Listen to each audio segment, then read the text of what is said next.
Welcome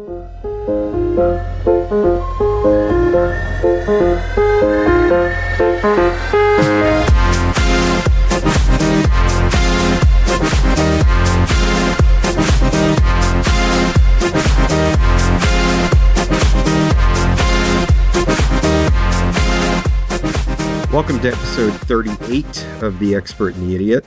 Today I am speaking with Rich Crowley of Rich Crowley Reptiles, the author of this great book right here, A Passionate Journey with Short-Tailed Pythons, which is a great book. I want to get into that. One of my favorite things about the book is it really pulled me in the beginning. It told a story.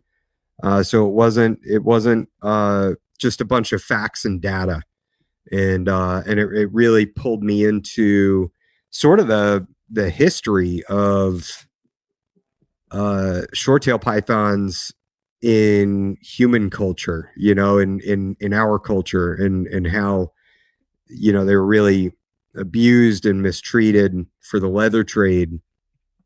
And the words that you used really painted a mental visual of the animals being kind of transported and with their faces taped up and everything, and all these really unfortunate things, and it made me have a lot of sympathy for the animals, and sort of their the bad rap they get for being ill-tempered, and you kind of think of them more as misunderstood then, where they were treated inhumanely and still are. I mean, you mentioned in the book that that there's certain brands that actually breed them specifically for their skin. Is that still happening today? I haven't followed it lately, but I know that with the increase in the luxury leather trade, many of the big name designers had either sponsored or set up snake farms. Shorttails were not the only species that they harvested for, handbags and purses and shoes and stuff. So, but that was an effort, I think, continued, and they looked at the long-term prospects for that. So, I have no doubt it's still going on. Yeah, I'm sure. I mean, one of the most appealing things about blood pythons is just their incredible coloration and how they keep that as they mature and all that. I guess I should point out that we're both wearing US Ark shirts. That's support US Ark, and if you're not a member, go get yourself a membership. And we're matching. We're actually matching, and it was not done intentionally. It was accidental, and that's fine. It's a good accidental. It's a testament to how much support US Ark has, and the I would say the ferocity of which we remain supportive and loyal to them. So. Yeah, absolutely. I'm supposed to have Daniel from US Ark Florida on the podcast, and so I'm looking forward to that, especially with being in Florida myself. So, Rich, why don't you just tell me about yourself and your history in snake keeping and what all you're involved in the hobby and all that, and just kind of give us just your story in general, I guess. Sure. So I think, like a lot of certainly of your guests, as well as a lot of keepers in the hobby, it started at a young age. I was influenced in animals in general at a very young age, influenced by a family that lived in Southern Illinois, so I was exposed to it mainly, from a hunting, fishing perspective. It was real at a young age. I was out there, fishing, and you seeing the snakes, in Southern Illinois, and of course you got Snake Road down there. I was big into invertebrates and amphibians when I was in grammar school.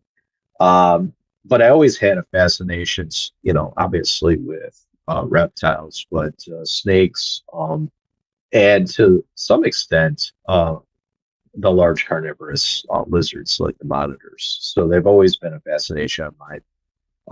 But at that time in my uh, development and fascination with that, I was more focused on the naturalistic side of it.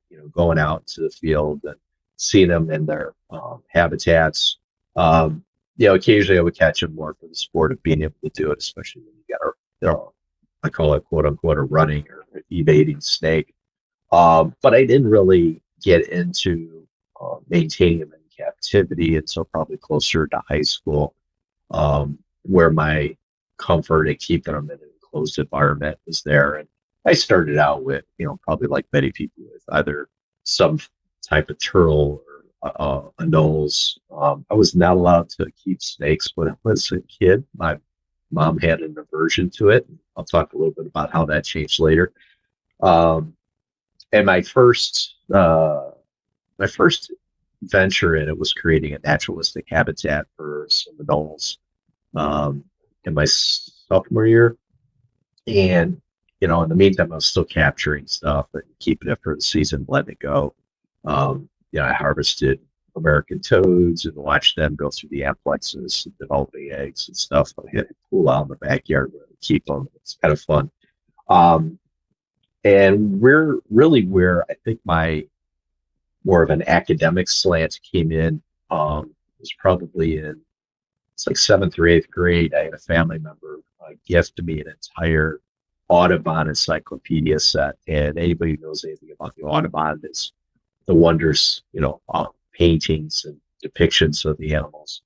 Um, and it was an entire encyclopedia set, so it kept me, preoccupied during inclement weather, which in the Midwest you get enough of it during winters and stuff. So I geeked out a bit over that. And then really the first time I kept a snake, I'll kind of jump forward, is um, in sixth grade. I had a science class, and teacher had tasked me and one of the other students when we were out in the field that was next to school. He said, well, if you capture anything, bring it back into the classroom and we'll set it up. And we caught a fox snake and brought it back. And we had an open architecture in that school. And it was it turned out to be my first rescue experience, because we put it in this 55-gallon aquarium with a screen top. And of course, the screen top was one of those lay down tops, from the, was it probably early 80s at that point. And sure enough, the snake got out. And, we were tasked by the science teacher to go seek it out, see if we could find it. And probably not more than an hour and a half later, we heard a shriek from the center of the school. Went in there, and there was this room that was soundproof. It was probably one of the few structured rooms in the building, and for the band, so they would play quiet. And sure enough, fox snake was in the middle of that room. So captured it, brought it back, made some alterations to the enclosure, kept it in there, I think we kept it in the classroom for probably another few weeks, and then we released it back out to where we found it. So that was my first rescue. And why that was so influential is kind of what I've been doing for the last 30 years. And, and in between there, I had, I kept other animals, and had a ball python in college, and went through a painful learning experience for an animal that it came in, it was already essentially dying, and spent $50 on a snake and $200 at veterinary costs to learn a lot about the animal, only to have it euthanized. So again, feeding a little bit of that academic, scientific elements of keeping the animals. What was the cause of death for that animal?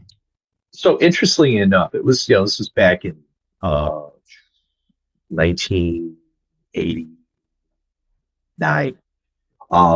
So wild caught animal out of Africa. It was an adult, and apparently somewhere along the line, it had food in its system during the transport, and probably because of inappropriate temperatures or whatever, the food had created some type of infection, and the animal was essentially the intestine um, was gangrenous from it. So, Hmm. oh, well, oh, that's scary. Through the X-rays and stuff with the veterinarian that I went to, we figured out that the animal was essentially died. The blood rick came back. It was a compromised position. So, um, I had to euthanize it. Back in those days, it was bag it up and stick it in the freezer. So, Ah, I think we've learned a little bit different techniques these days. But uh, I also did it the day before I left for spring break and never told my family that I had done this. So for about a week, the enclosure sat there with the lights going on, the timers, but no snake was in the cage. Yes, that was a little bit of kind of a practical joker too. Uh, Needless to say, I took a kind of a hiatus from that for a little while, and then I met my wife and found out that she had a boa constrictor in high school, and I had a ball python when I was in early college. So um, it started from there, wow. and starting in 1994, 95, I got connected with the Chicago Herpetological Society through going to one of their Reptile Fest events, public educational outreach, and got a chance to meet people like Ty Park when he was in Chicago area. Jim Nessie had Bubba, this alligator, out on a 6-foot folding table that you walk up and touch the alligator. And I got a chance to talk with a lot of people, and I was hooked. I joined the society, and within, it was about 2 years later, I was running the adoptions program, which is essentially a rescue program for the Chicago Herpetological Society. And the connection that I had with trying to rehome animals was really driven by that role.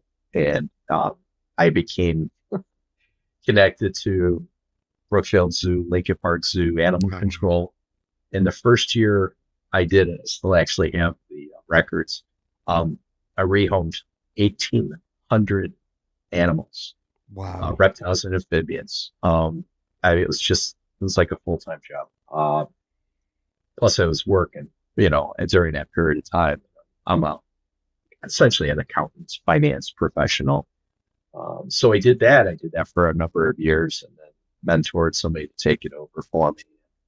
I still continue to do rescue these days, but I don't interact as much with the general public. I deal with providing support to investigations, law enforcement, emergency management services, because that's kind of more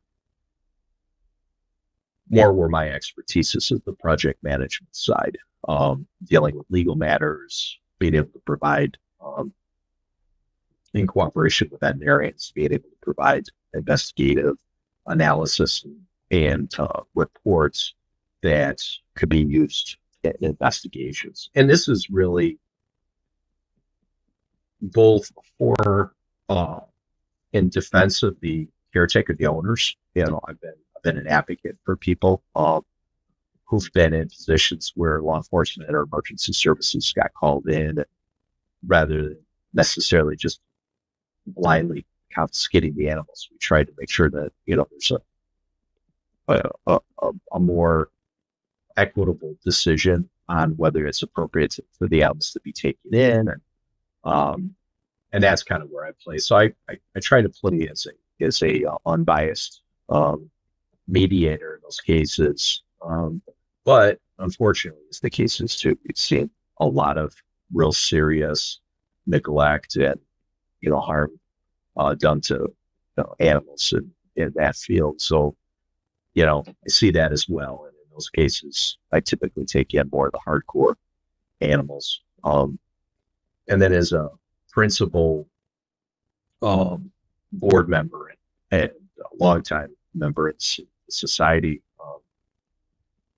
the adoptions program, first and foremost, is a service to the membership. So, we've get members that have had animals and they're moving out of town because of infirmary or death, having helped the family rehome the animals. So, in fact, this past year, I've got involved with two two situations where I had to help rehome entire collections of animals, or a large part of it, to help Wow. some keepers that had that. That's probably where I'm more involved, even though I have this obviously public persona with Rich Crowley Reptiles. That really became a byproduct because I love the animals. I love keeping them. Yeah, I'm into many different species. The short tails are my thing that I've just had a continuous passion and love for. And I felt that they needed a strong advocate because of the bad reputation they had. And I'll be honest with you, it's fun. It's fun to breed. I love watching with the dynamics between the animals as you pair them up. I love to watch them go through the egg development, eventually get out of a position where they lay the eggs, and then seeing the eggs hatch and develop over time. So it's fun. I mean, I love it, and nothing beats it. I used to do ball pythons. I did California king snakes and other color back in the 90s, but it wasn't until I got a hold of, really got a chance to see a blood python for the first time, which was, I want to say probably around 1994, that I was like, I got to get me one of those. And, a couple years later, I did. I managed to get some. And I started out wanting a blood python. I ended up getting a Borneo, just because at that time, you asked for a blood python. There was no distinguishing between the three, what is now known as 3 of the 4 species. But I had fun with it. I probably did more Borneo breeding in the beginning than I ever did blood pythons. Like I just had a lot of fun with it.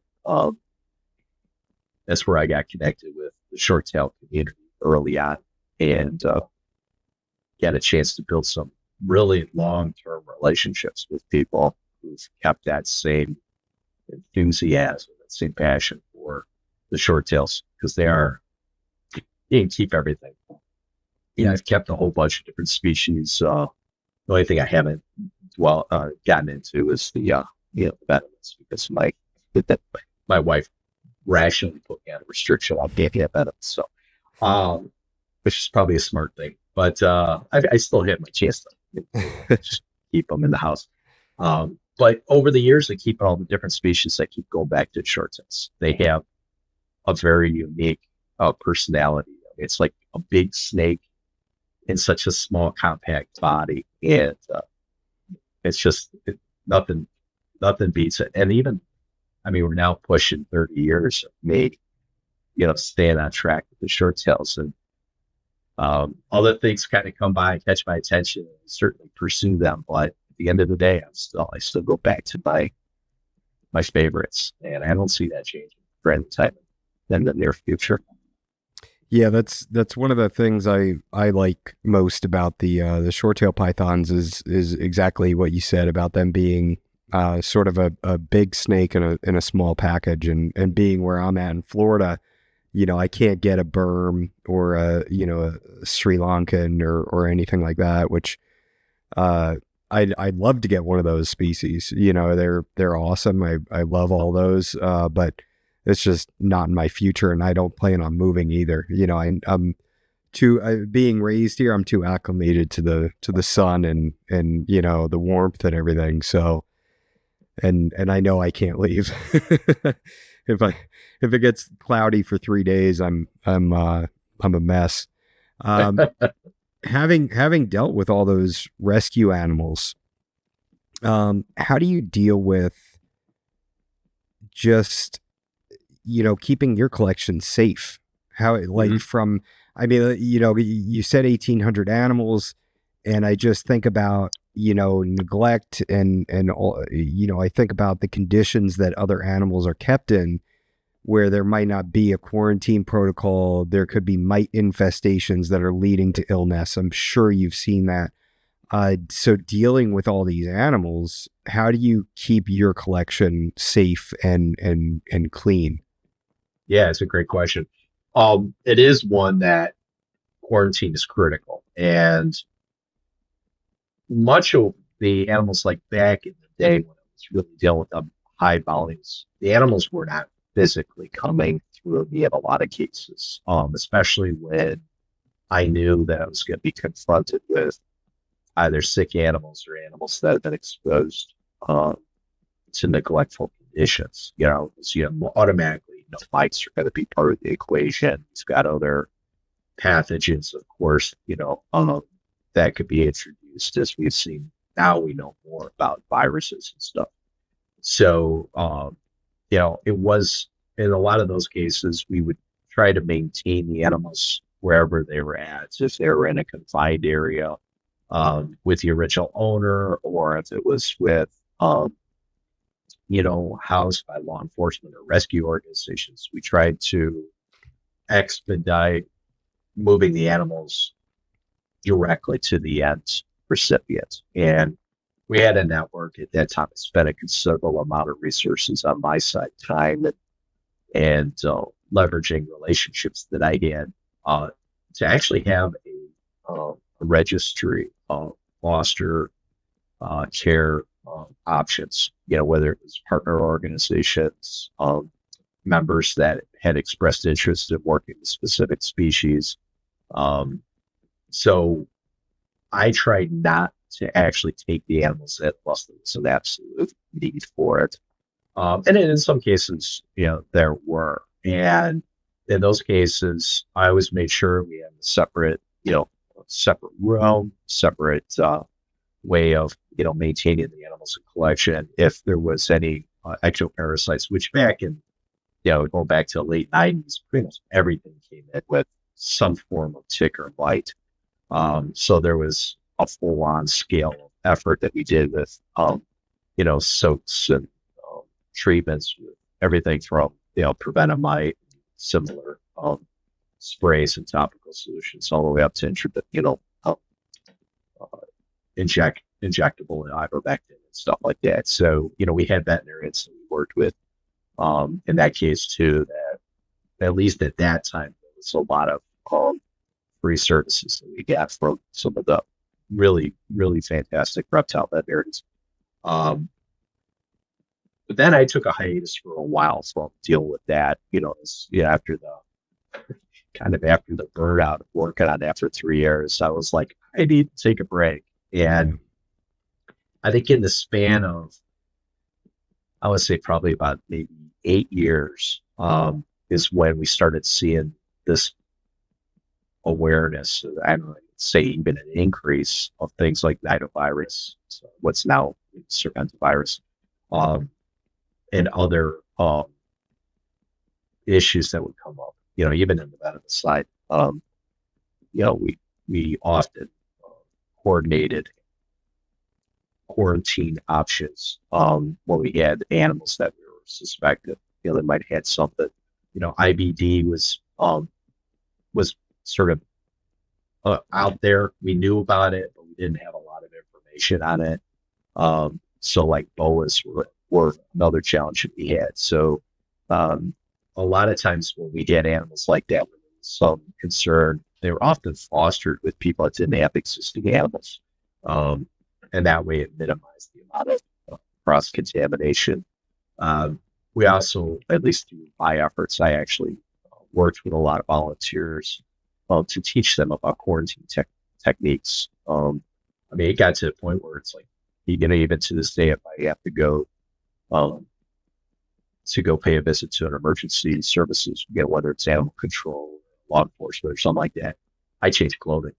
I come back, I walk into the house, I go into my laundry room, everything's shed, throw it into the washing machine, I say it's recycled. So, pretty strict on it. I don't bring in any animal from outside of my collection, anywhere near my collection, unless it's gone through at least 90, usually more 120-day quarantine. So I have a separate quarantine, completely separate from my collection, and try to make sure that we don't introduce anything. It's bad enough doing shows, especially when you do trade shows, and we do whatever we can to control and minimize contact, with the public. Um, I usually don't let anybody touch the animal unless they're serious about, looking to finalize the sale. Of course, then we go ahead, and give them that chance. But, um, it's the days of commingling and mixing animals without any form of quarantines, hopefully long behind us. But you still deal with, mites. It's where mites are like fleas. It's like all they have to do is in proximity, and they'll find a way to, jump on board. I know. I'm terrified about mites. That's something I do not want to deal with. I'm very strict with my quarantine. I prevenamite all the tubs and keep on paper towels, and Right. for the most part, with some other animals, I prefer keeping on cocoa chips so I can kind of give a little bit higher humidity. But where my quarantine rack is, the house it's a much lower humidity. So I'm kind of battling with that. I don't like soaking paper towels in water either. But what are you looking for in a quarantine? During your 120-day quarantine, what are you keeping an eye out for and watching for? Yeah, so that's great. I find the quarantine animals after the initial like 3 or 4 days of confinement they're kind of left alone for 3 days just to make sure their the stress level, because the stress, I think, is the biggest challenge we have with reptiles, is managing their stress level. So they're in a rack system. I actually have a really old rack system, but it's a white melamine system. So I keep that very clean so I can see if there's any mites or any type of creepy crawlers that can come out there. The entire enclosure, once the quarantine is set up, the clock starts with the latest contribution. Yeah. So there's nothing worse than it's awful. I mean, you get to that point where you're like, all right, everybody's free, clear, everybody's been down straight health, blah blah blah, and all of a sudden, I got to add a new animal. It's like you start the clock over again, but it doesn't happen too often. But it can. But usually I keep the rack I have them in. The rack is white. It's kept very clean. I clean the rack and all the surface so I can see if there's any. It's probably the cleanest thing in my house. I even dust it and all that stuff. So the tubs are kept. I use a white paper towel. So I try to use as light colored so we can see if there's any traces of mites, for instance. I also look at to see if there's any, like if the animal has any saliva production out of its mouth or has any runny stool. I want to be able to see exactly what color is it, what thickness.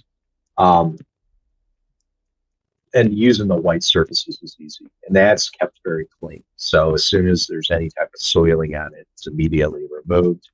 I use a number of different antiviral, antibacterial products to keep the enclosures. Usually in the quarantine, I'm pretty regular with it's just bleach and Dawn soap.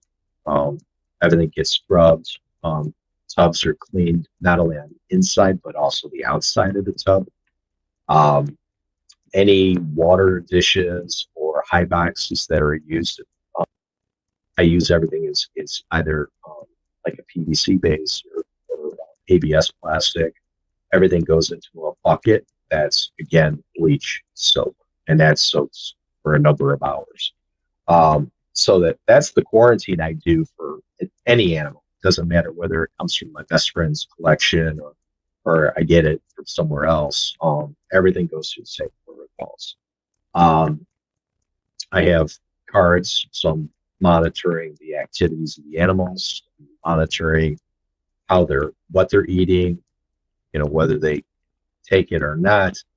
So record keeping during that quarantine period is really, really important for me because I can if something rejects the food item, I have to suspect that there's something going on. So, I'll start looking at other signs, pay real close attention to what's going on. And more importantly, is that's completely separate from the collection. A lot of times it's usually, ideally, I'd like to have it in a separate building. I've had cases like that where I've leaned on other people to take in animals that were kind of questionable, to keep them totally isolated from collections of animals. We did that during the early 2000s when IBD was, still kind of an unknown variable. So it's extreme. I mean, I work for a national laboratory, so I'm used to clean rooms and biocontainment, and Yeah. I've learned a lot. I've been involved with pandemic response um, as a travel manager, so I had to go through a lot of training on all the different pathogens that people can be exposed to. I follow as much of the research as I can, which is considerable considering where I work, on known things like how things are aerosol, whether things are contact based or whether they're air based. So yeah, you get to be almost a little paranoid, and I am, especially I've got animals in my collection I've had for 30 years. So the, there's a reason why they live that long. They live in an environment that's clean, and they're if they ever run into any health problem, it's something more associated with age or injury than it's from an external exposure. Yeah. But for everybody, I think it's you find a separate room in the house, a second floor if you can. Keep them in a confined area where you can observe, the animal and observe what comes out of it or what's on it. I also specifically I soak the animals periodically if it's tropical, and make sure that there's when you're done with the water, take a look at the water, see if you see anything floating that's not part of the animal, like a shed skin. Looking at it's getting a little tough these days because I need glasses, but examine some of the examine the face, look at the vents, look at the cloaca, look to see if there's any signs of inflammation, if there's any signs of flip the scales to see if you can identify if there's mites underneath it. And I'll be honest with you, I don't use cocoa chip simply because I don't trust that it's a good media for my purposes, right? It's great for stress management on animals that are normally shy. It's great for managing humidity. But as we talked about this more, but the short tails, they have a tendency of peeing a lot. And I found that they also are notoriously for defecating in a large amount, but they'll bury it. Mm.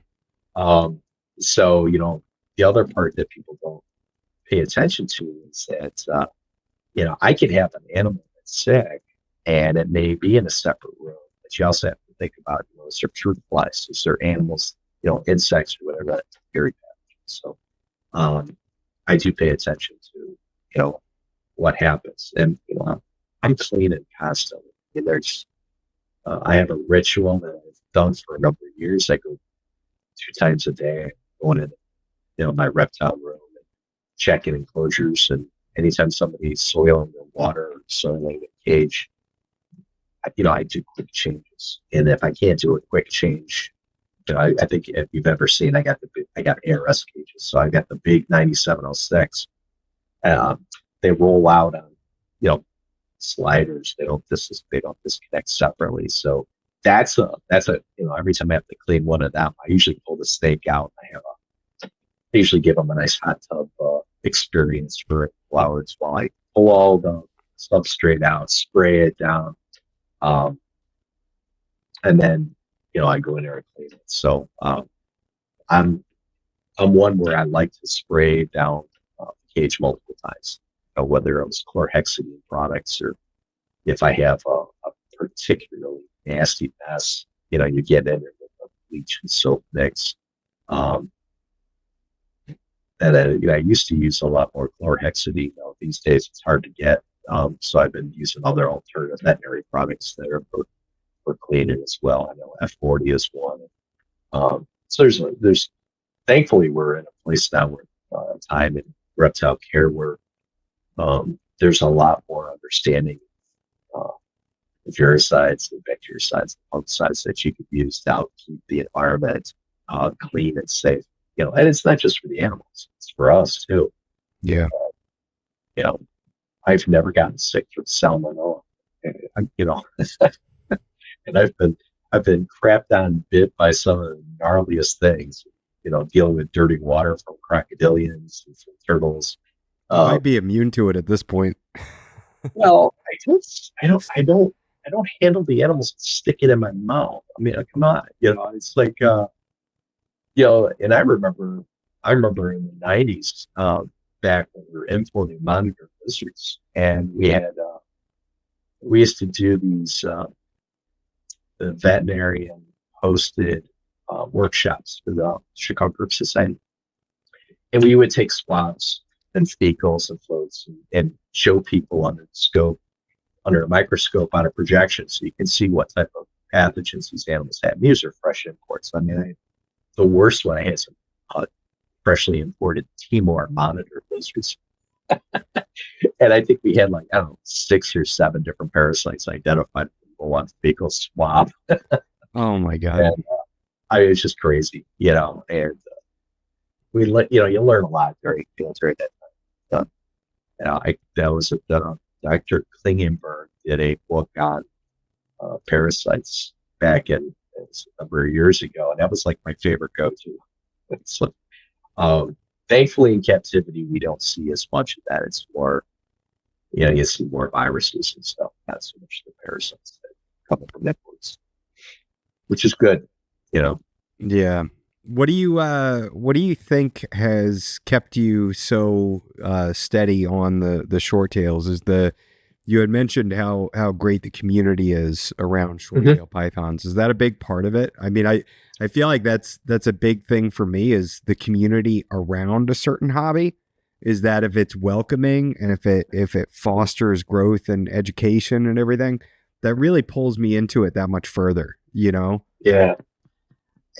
Yeah. I mean, I certainly, it's a supportive network. But I feel like in many cases too, what keeps me connected with the animals, specifically with, keeping the passion, is the animal, the species itself, and how engaging they are, how fascinating, I'm say generically, how fascinating the species is. The number of animals I have is more driven by the community, because if I was happy, I'd just have one of them and that's it. Right. What I found that's kept me more and more, and keeping more and more of them, is the fascination where peers of mine either produce or acquire animals, and I'm like, oh, I like that too, and it becomes, we used to joke around about the postage stamp collection. It's like you collect the different varieties, and it's the part, I think, reptile and amphibian enthusiasts in today's environment are, there's the breeding component, of course, but what really drives it is this collection mindset, right? These are works of living art, and just like anybody else who's an art collector, you have a broad approach, appreciation for them. And, you get the T positive albino blood python, and then you see the T negative albino blood python, of course I've got the T negative piebald blood python, and it was you start collecting the animals, and they all have their individual personalities, of course. And that part of it continues to keep me enthralled in. But just being able to see them, because I'm not, thankfully for their health and well-being, I'm not pulling them out daily, but just to be able to look at, every day, walk by and see how everybody's doing, make sure the water needs to be changed. There's that moment where you just kind of look at it and say, wow, you're so cool. You're beautiful, and I don't know, it's comical, but I talk to the animals, which is, in my own little way. Yeah, and darn well they can't hear you.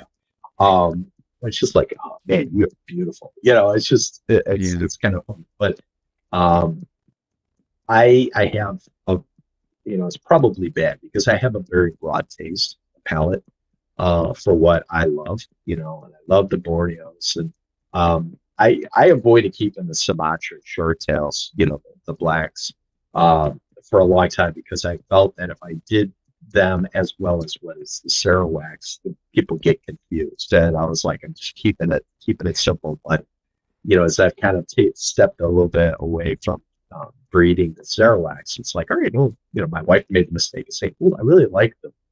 The orange eyes and the black bodies. I think they are great. Now I've got I got to have 8 or 9 Sumatras. But they're fascinating. I love the variations in them. And I had that appeal at one time with ball pythons many years ago. I bred ball pythons back when, people were importing them as breed normal ones. But they just, for me, once I got in with the short tails, I realized that there was more to them than just the look. It's the interaction.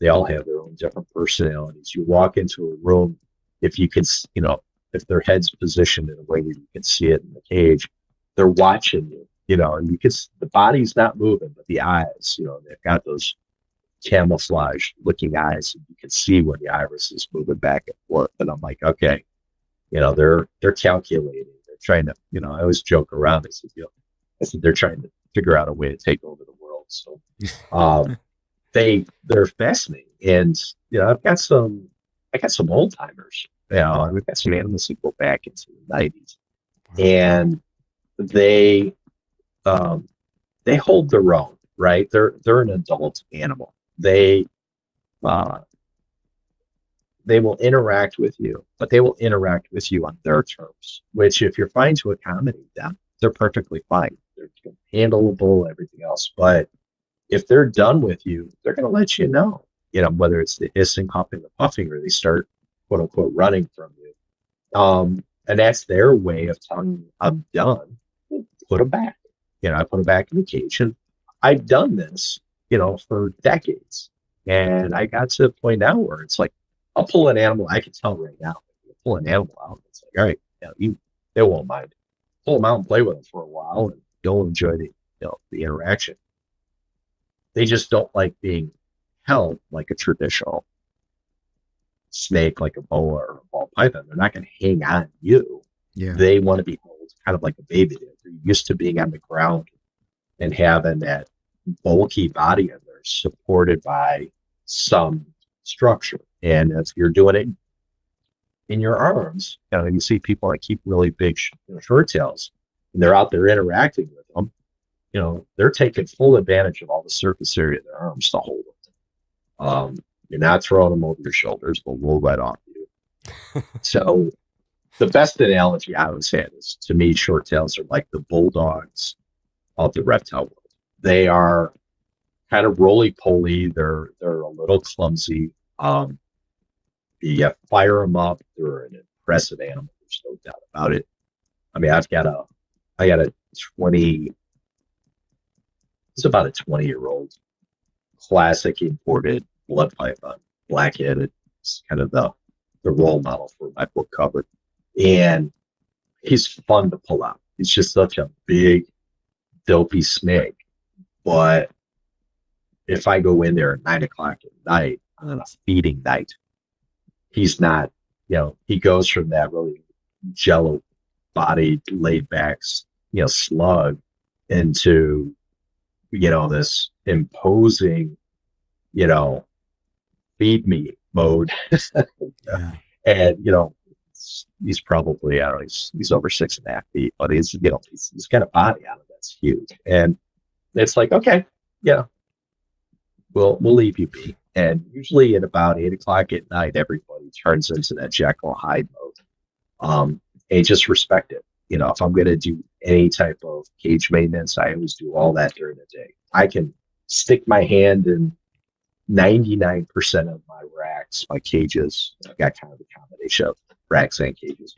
Um, as long as you're not catch them when they're asleep, sticking your hand in front of their face, and you pick them up gently from, scoop them up from underneath from, midsection beyond. They don't mind it. It's like, okay, you pull them out, big deal. But yeah, I don't do that at night. Yeah. They are on for food at night. So it's the best analogy. It's Jekyll and Hyde. It's kind of wild. Yeah, I mean, I have carpet pythons, and that is a big thing with them. The difference in their personality from when the sun is up compared to when the sun is down. I guess honestly, probably all of my animals are that way. Where, yeah, they're just keyed up. Yeah. Yeah. I mean, I think most snakes are kind of geared towards that, but the short tails, I think, because of the stigma associated with snakes, they're always mean or defensive or aggressive, whatever. And I'm like, no, not really. No, I think a lot of it is, I've worked with these animals for long enough. I've built the trust. The interactions are limited. And I've had, friends and family come over and they want to hold one, and I'm like, okay, we're gonna get you started in teaching you how to hold, and that's the biggest challenge for new keepers. It's as soon as they get a hold of a new animal, hatchling or you're like whatever, and they're like, look, when I was at your place or when I was at the show, it was so friendly, and they're like, yeah, I went to go grab it the other day, and I think it's just like not having it, and I'm like, well, how you grabbing it, how you hold it is part of it. And I said, it's not the animal, it's the conditions that you're putting the animal in. And I said, so I almost feel like I could almost do a sequel to my book that says, okay, now that I've taught you how to keep them and how to, breed them and the history about them, I almost feel like there's a whole nother book on, let's teach you how to interact with them. It's like I don't know what you would call it, instead of a passion journey, it would be like the ethical journey or the ethical interactions, table manners for sure. Please do that. Like that. and do more of the history and storytelling, put it all throughout. Yeah. So when I wrote the book, so this kind of goes back, I had a 3-ring binder that for literally 20 years, I was just every scientific paper that had anything associated with the care, the identification, and the taxonomy of short tails. I would get a copy of it and throw in this 3-ring binder. But I'm like anybody else, as much as I'm a reptile person, I'm a bookworm. And I always wanted to go to a book. I remember growing up and I had I'm trying to remember the Vivarium series of books that were out there, written by people like Bob Mayhew and Philippe Bichely. Sure. Other keepers of the time that conveyed their lessons learned, and I was like, I wanted a book to just, even though I knew kind of what I was doing, I wanted something to affirm what I was doing, like sharing. And I felt like the short tails lacked that.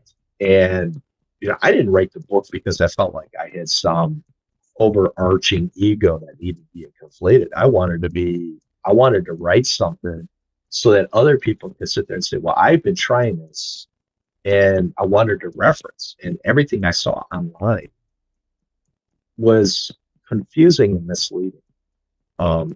So, I spent years, providing feedback to people through kingsnake.com. We had a Python forum group that Keith McPeak hosted for a number of years. The Curtis forums. So I went back to all my responses, all my notes, and kind of pulled them together and started organizing them to get one of those, like something that was easily attainable for people. And knowing that Dave and Tracy Barker were doing those, their pythons in the world for that was short tails. So I wanted to get something out there so that people, as the popularity was rising, seeing more, we see this through the rescue side. The precursor is how many animals are coming through the rehoming side, and what condition were they in. And every short-tail python I ever took in a rescue was just in bad shape. And they were underweight. They were often highly stressed. And usually that's, you're looking at that going, there's a husbandry issue associated with this, right? So, and it's funny because I took animals in out of all these cases. Anytime a short tail came in, I would rehab them. And they're some of the most docile animals I've got in my collection. I still have a couple of them. And so I tried to like rationalize that, like, you know what, we need to get something out there. And it couldn't be just me. So I was trying to inspire people to say, hey, there's a reason why we keep this species. And there's a reason why throughout all the bad PR associated with them, why some of us are successful or why we have great animals. And it wasn't that we had them, those exceptional animals and just happened to be lucky. I mean, we worked really hard to develop these animals and raise them up in a stress-free environment, give them great proper habitat. So that's what you talked about in the very beginning of the book, is passion statements that I had, people contribute, like why they kept the animals for so long. They had a bad rep, and we're starting to see the popularity of the short tails. And that, I get people that message me from literally all around the world, and the people outside the US are more questioning about, like, morphs and the breeding and stuff. I rarely get any issues from them questioning about, like, basic husbandry and like handling. I see that on the domestic side. People like, they got the steak, I bought it at a show, and they send me pictures, and it's like, well, it's a farmed animal. It's probably it's imported in.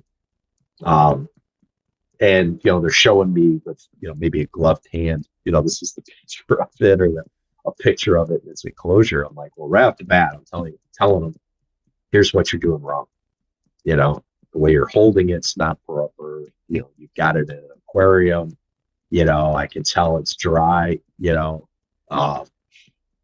What type of temperature you keep it at, and I think people are going online and searching, and I've done this repeatedly. Is I query how to keep them, and all the information I get is wrong. I've contacted a couple of zoos, I won't name their names, because they had like habitat information on short-tailed pythons. It's just wrong. And it was like, it was probably some volunteer docent that just like did a query, and they regurgitated the same erroneous information from the website. And I'm like, here's what you need to change. No, do not keep them at 86 to 88 degrees unless you want to go pissed off snake. Yeah. No, don't put them in a glass aquarium. There's a reason why you don't put them there. So, kind of educating people. It's like, hey, 78, 82 degrees, put them in an environment that maintains good quality humidity without saturation and mold development. Don't put them in a glass aquarium, because no snake likes a glass aquarium.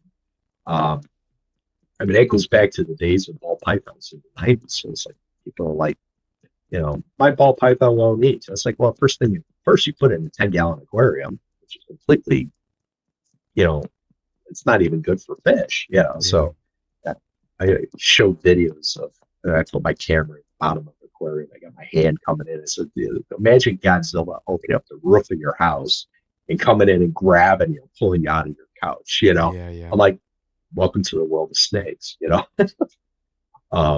So trying to educate people on, put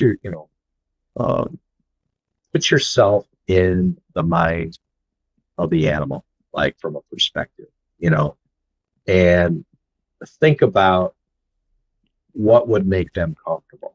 And that's where understanding where do they come from, right? We had this perception that they were a swamp snake, something like they were like an anaconda or something. Which had, just because people are like, oh, they come from Malaysia, Indonesia, Borneo and stuff. I'm like, yeah, but they're not necessarily coming from swamps. I mean, we know that they're, pretty well dispersed out throughout the main areas of Indonesia, where the Borneos are in Borneo. They're obviously they're totally unique, endemic to that area. But, you look at blood pythons, so they trail up into parts of Thailand and Vietnam and stuff. And it's like you look at the habitats that they're in moist, environments, obviously, because they're equatorial, South Pacific, or I should say South Pacific. I should say they're more like Indian Ocean, but in that Asia area. So they're used to higher humidity. They're used to it, but they're good quality air because the air is just humid in general. But they're in an area that the temperatures, when you go inland, are actually cooler in the rainforest. They're not on the coast and subject to 95-degree temperatures. But they're used to 12 hours of light day. There's not big fluctuations there. So, and I think that's where the very part of the book had to kind of like, all right, let's establish where are they from, and then kind of zero in on it. And back in the day when I first started, like actually intentionally working on breeding shorttails, I would connect with like Weathered Bug at the time and some other resources. I'm like, what's the temperature like in the conditions in Kuala Lumpur at this time of year? It's just to kind of get an idea. And when I started doing it, started looking at the different localities where the snakes were supposedly collected, I was finding that there's quite a bit of range and variation. And so I'm like, well, why that doesn't make sense? And you started looking closer and closer to what the habitats were. And that's when you start realizing, oh, this is kind of these are animals that are actually cooler than we thought. Yes, they're in sort of humid, moist environments, but they're not in swamp. They're on, as we're seeing more and more, they're adapting really well to the palm plantations out there. And they're not like, what we perceived as these animals sitting, on the ground, but rather more fossorial than we realized. So certainly Borneos are. So it's like, well, that's different. So now you're talking about less temperature variation because now they're below the surface of the ground and we spend most of the time. They're not as active, they're in this confined space. So yeah, kind of interesting, they kind of changed a little bit of the perceptions of what we were seeing. They weren't sitting in water. Yeah, they could be found in water like any snake can, but you don't just automatically assume this, the animals live in like a sea snake where it's always in the water, Yeah. So it's kind of interesting. It's like, you start learning a little bit more, and then you start looking at an animal straight out of the wild, looking at the film footage of animals that are found in situ and compare that to the ones you see in captivity. And I'm going to tell you, it's eye-opening. If you're really paying attention, it's eye-opening because you realize that our shorttails are like sausages. I mean, they're just, they don't have that really nice lean muscle development and shape to size.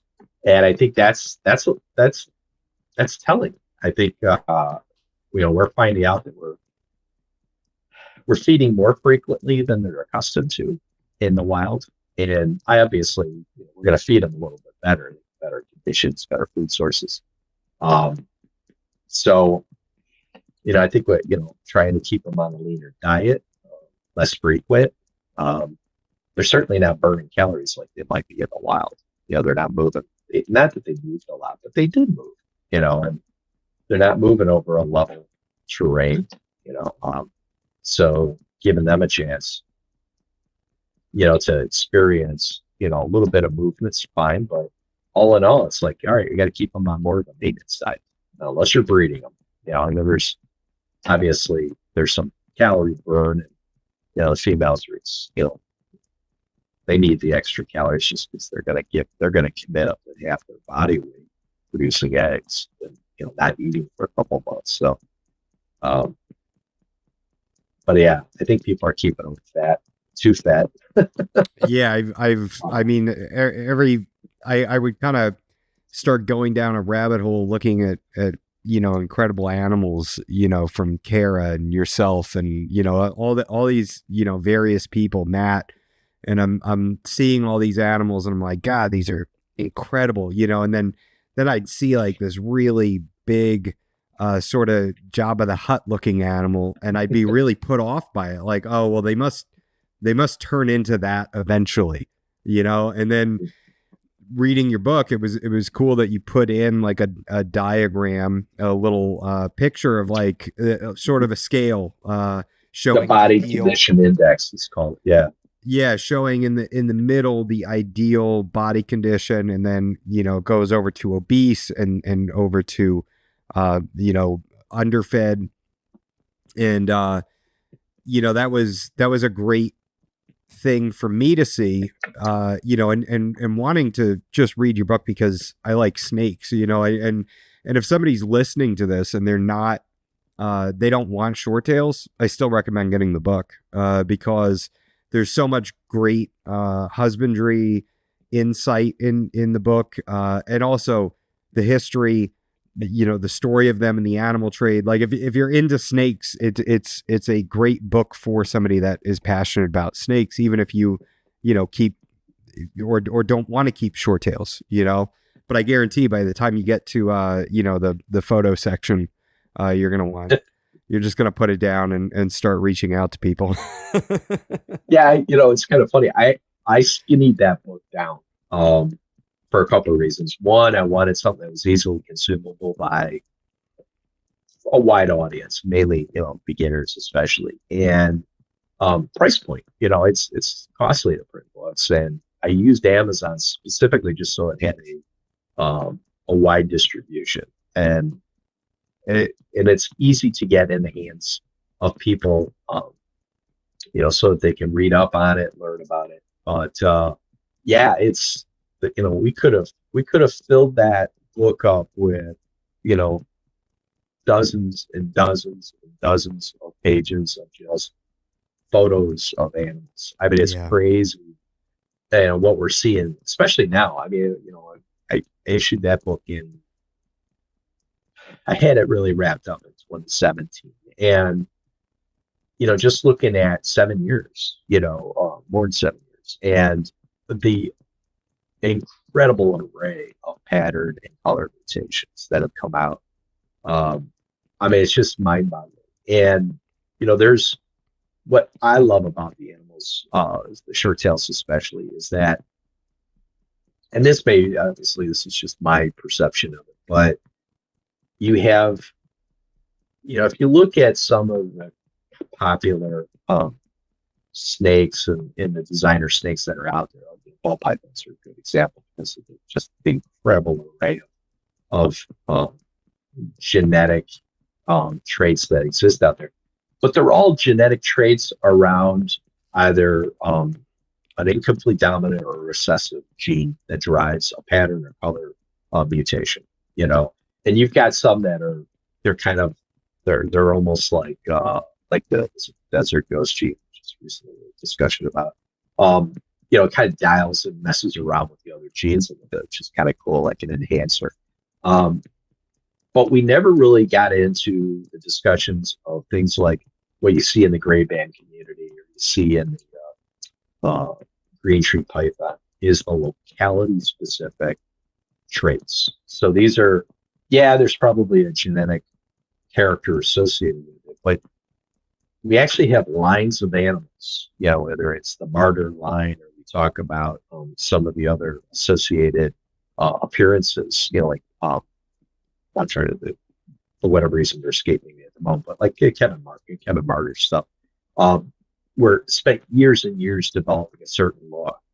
And it's really hard to kind of put it down as something like, well, is that a gene or is that combination of genes? It's like, no, it's a line, it's selectively bred. the gray bands, it was, this gray band from this road or this route, so you can argue that there's a locality specific aspect to it. But the cool part about it is that's a designer identifier. It's not specific to a gene, and I think that part of it makes the short tails, it's kind of like the best of both worlds. It's like we've got, I could play around with the known, genetic, inheritable, recessive, and incomplete dominant stuff, or I can get into the localities like Banca and stuff like that. Or I can get into the lines, and so it's they all have distinctive appearances, and Yeah. I think for any keeper, it's like, oh my gosh, where do I start? And ultimately, the animals themselves there's nothing that specifically screams out, distinguishes a golden eye from a traditional, red wild morph or a yellow wild morph or a matrix, right? I mean, it's all essentially the same snake, but personalities are going to be fairly the same regardless. It's just, what type of, pattern or color appearance you want to have. And the other part where I think is really cool that to me just is more typical like we would see on the green tree pythons is that constant genetic change, at least for blood pythons. And in some degree, the Sumatras go through, where they get darker and darker with age, and you got the blood pythons going from that juvenile coloration, and then by about a third or fourth year, you start to see that mature color come in. And by the time they're 5 or 6, they fully achieve. People want a red snake, and you got an animal from a red lineage. They're born more often than not kind of a rusty brown. Yeah. And you're like, well, I want a red snake. And it's like, oh wait, it's like buying a yellow green tree python. You're like, but I wanted a green snake. I'm like, oh, you're going to get it, And the cool part is to see that progression, as they go through, the sheds and see that color developing over time. So, and I think in many ways the best and most successful short tail keepers are people that are very patient. They're willing to put in the time to build the trust, or at least reinforce the trust, but also be able to wait and see what that fully mature animal is going to look like. And especially now with captive breeding, we can pretty much zero this in. It's not a matter of whether the snake's going to be red. It's going to be how red and like what other colors, are going to come out. We see, it's not just dialing in the red colors. We have attributes that enhance the black, whether it's kind of a purpley black or whether it's more of a matte flat black, or if you get like with the hypos where the black is almost, you don't see black, the ocelli or whatever. You'll see like maybe little lines of gray, but then you see that, as the hypo kind of enhances the red coloration. So you get this wide gradient from a deep blood red color to like almost just salmon colored, pink coloration. And it's tough. I mean, you hatch out a clutch and you look and you're like, oh man, there's some winners in here. Yeah. Time and time again, I sell babies and I get photos from people a couple years later, and I'm like, oh, yeah, I should have held that one back. Oh, can't keep them all, but you can lament over losing them either way. Yeah, I just took pictures of a jungle carpet python I have, and I put it up on Facebook and tagged Nick Mutton, and he said, "Great, now I regret selling it." And it's wild. I mean, and that's not something I was aware of with blood pythons. I mean, it seems like there are some that they come out of the egg looking pretty fantastic, right? But then there's others that, I mean, Matt had sent me some pictures a while back, and then pictures of the parents, and I was like, oh my God, they're going to turn into that. Yeah. It's wild. Yeah. And I think only it's really even the Borneos. I mean, Borneos kind of don't go through much of a significant change, but they do evolve, and I think depending on which of the Borneo lines you work with, some of them get lighter, some get darker, some of them get that reddish complexion in their face, to the point where it's almost like a cherry head. Mm.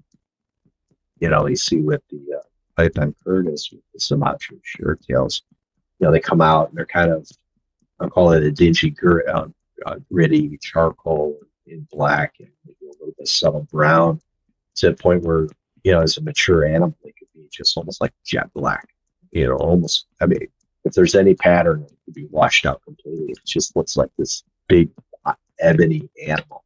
Yeah. So yeah, I love it. I love it. It's kind of cool to be able to see all the different changes. Yeah, I think what I've settled on is the lines. I mean, I'm big on locality animals and line animals. I've gotten away from morphs, even though that's kind of what I started out sort of collecting when I first got back into snakes, was just, I want the coolest ball python morph, the one that really just looks the coolest to me. And then kind of the same thing with boas. And then I got an Argentine boa, and I'm like, damn, this thing is incredible just the way it is, the way that it occurs out in nature. And then I got a Papuan carpet from Riley, and again, it's like, man, this thing is like I can't remember if it's an F3 or something, so you're looking at something that's only 3 generations removed from the wild and already looks so incredible with the burnt oranges and things like that. And then looking at the blood pythons, I wasn't sure if I wanted to get into the morphs.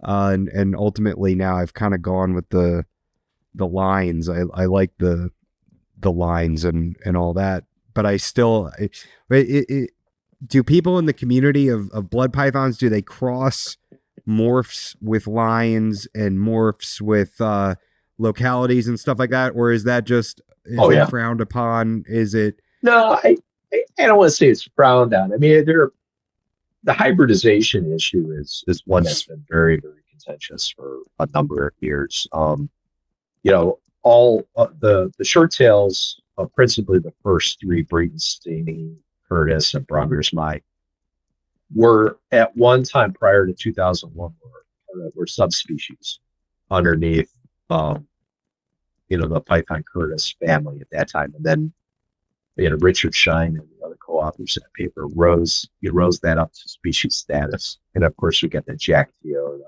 the Burma blood python.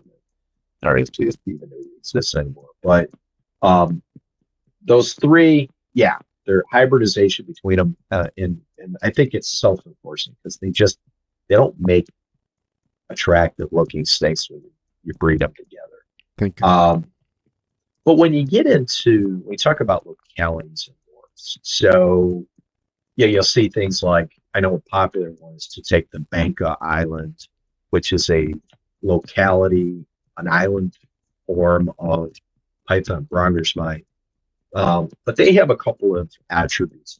The true Bancas, they tend to be heavily striped, and they tend to have a very, very rich coloration. Not only they produce much more vibrant red animals than what you typically see on the mainland side of Sumatra, and they also have more golden, rich golden stripe patterns.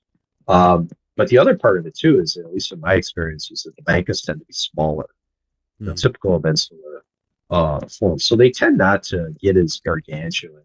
And in captivity, it's a little bit less obvious because I think many, for those of us who have old animals who've been at this a long time, on an adult, whether it's the old Malaysians, which really you don't see those anymore, pretty much good. They haven't been exported in a really long time. You don't really see those lines too much. But like the Sumatran animals, they top out at about 6.5 feet. But there's a lot of animals, and it could be because of breeding at an earlier age, is that you don't see as many big blood pythons. And I think that's kind of a nuance of just the breeding Yeah. mindset, right? I tend to wait longer before I breed animals for the first time. And there's times when it's because of time and economics and whatever else. There's some animals that don't get bred for the first time for 6 years or longer. And they get big. I mean, I got some 30-year-old animals in the collection, and they're beasts. you know, How big are we um, talking here? well over 6 foot, but it's the density and the size that are added Yeah. to that. And I have my original mentor had unfortunately passed away, and in her last request before she passed, she had asked for me to take in her collection of animals that she had, sort of the heirloom stuff that she had. And I got some animals that are like, for her, they were like F2s from 1994, 95. I mean, it's crazy. And they're just as vigorous and healthy as, as animals I had that I hatched out 5 years ago. Just a lot bigger. And I've toured around a bunch of zoos over the years, and I know St. Louis Zoo had a great collection of some imported blood pythons on exhibit for a number of years, and those things were just massive. And they were probably well over 6.5, probably pushing the 7 foot mark, and probably 35 to 40 pounds because they weren't necessarily on the lean side. So yeah, there's some gargantuans out there. But I think the key to their longevity and their overall success is keeping them in a healthy, I'll call it athletic build, not overfeeding them. I think even with some periods of poor husbandry, dry conditions and stuff, the animals can bounce back pretty well. The key on that one is stress. I think if people keep them too hot, that tends to shorten their lifespans. Puts them, any animal that's in stress, any reptile, I should say, that's put in stressful conditions, messes with their immune system.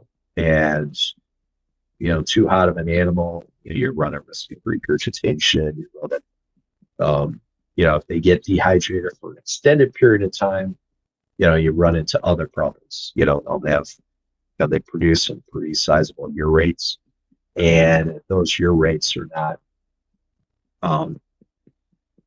I would say, well lubricated. They don't pass through the system well, and that's where you hear about the animals getting bottled up and having bowel movements once a year or something like that. And that causes problems. It causes trauma to the cloaca, especially when you have excessively large bowel movements and stuff. But I mean, think about us. If we're long-term dehydrated, what does it do to the kidneys? What does it do to other major organs?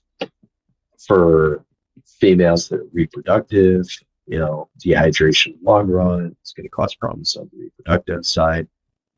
You'll get animals that get egg bound. They run into health problems as a result of that. They don't recover as quickly. So husbandry goes a long way. It's not just the obvious, visible effects. It's the long-term effects that we have to be conscious of and careful of. Yeah. What happens if you, so kind of going back to the lines and the morphs and everything, what happens if you take like a golden eye and you breed it with just a martyr line? It's a good question. I think some people have done it, and it kind of comes down to not just that. It's not always a one-off breeding that transfers all the eye capturing appearances, right? I mean, some stuff like the lily, which is kind of more of a genetic trait, but it operates almost like a line. There's graduations to the lilies, I think. But like with Kevin Martyr stuff, I mean, in there's secret sauce. I think on that one is Banca, uh, in the earlier readings of that. So that's the reason for the striping and that Mhm. the heavy saturation of color, and then just downright great selective breeding. And generation after generation of picking and selecting um, what is to that individual's eye, what is the most eye-catching and appealing animal. And that's, I think, why we see more and more eye-popping red snakes, is because that's what people are looking for. Yeah. As a breeder, I've done it myself. It's like, you pick animals, and you're like, oh, that was interesting. I didn't expect that, and then you try to either reproduce it or try to add a little um, added, appeal to certain attributes. Like for me, I love a deep red coloration, but I also like to have pattern. So striped animals to me are they're really cool looking. But I also like the ones that have a lot of complex patterns to them. You can go to the extreme of like the batik look that's got all that really lacy, complex mosaic. Some of the matrix do that as well. Matrix is another gene that's got a lot of variation to it. Um, Getting anything with, adding color, whether it's Banca, Lily is another one that it makes a really cool red, but it does something with the black coloration on the animals to make it really deep and rich. Um, Creates some like almost like a bike chain look towards the latter part of the animal's body. Um, so all these have different like attributes to them that if you add it as an ingredient, and it might take more than one generation to really transform an animal to what you want. I mean, I've got something like that going on right now where, I call it the nebula, and it's kind of a generic, but it's got a number of inheritable genes in there, and it's also got, I'll call it a wild gene that I was trying to bring up. And the more and more I look at that, the more and more I'm like, okay, I can see a lot of potential in this. And then we throw in things like albinism, whether it's T positive or T negative, to try and enhance it, or um, throw in like other color enhancing. Like for me, I work a lot with the VPI hypo gene, um, which is another. It's a gene, but it's probably more like a life. It's I almost don't even want to call it hypo, but it tends to make animals a lot more vibrant red, which I love. And it tends to crisp out and clean out the lines in between the red and the sort of the yellow stripe, the typical yellow pattern that you see in many combat snakes. Yeah, it's wild looking at the variety just in line bred animals, that are just blood pythons, just line bred, and you see this where they go from these wild oranges and vibrant yellows to really dark blood reds and black gray heads and all that. It's crazy, the variation that you can get. Well, the head coloration. So that's another fascinating element, because they have complexions, and especially with the blood pythons, you could have an animal that's got a black head in the morning and a gray head at night. So Really? there's a little bit of change that exists there. I haven't noticed it as much on anything other than the blood pythons. But to me, that's just another novelty item about them that just makes it fascinating. It's kind of like, all right, what mood are you in today? Blackhead or grayhead? Yeah. Some of them are more pronounced than others. Yeah, that's wild. So what are you feeding, let's say like a 1 to 2 year old animal? What are you feeding them, and how often? Oh, good question.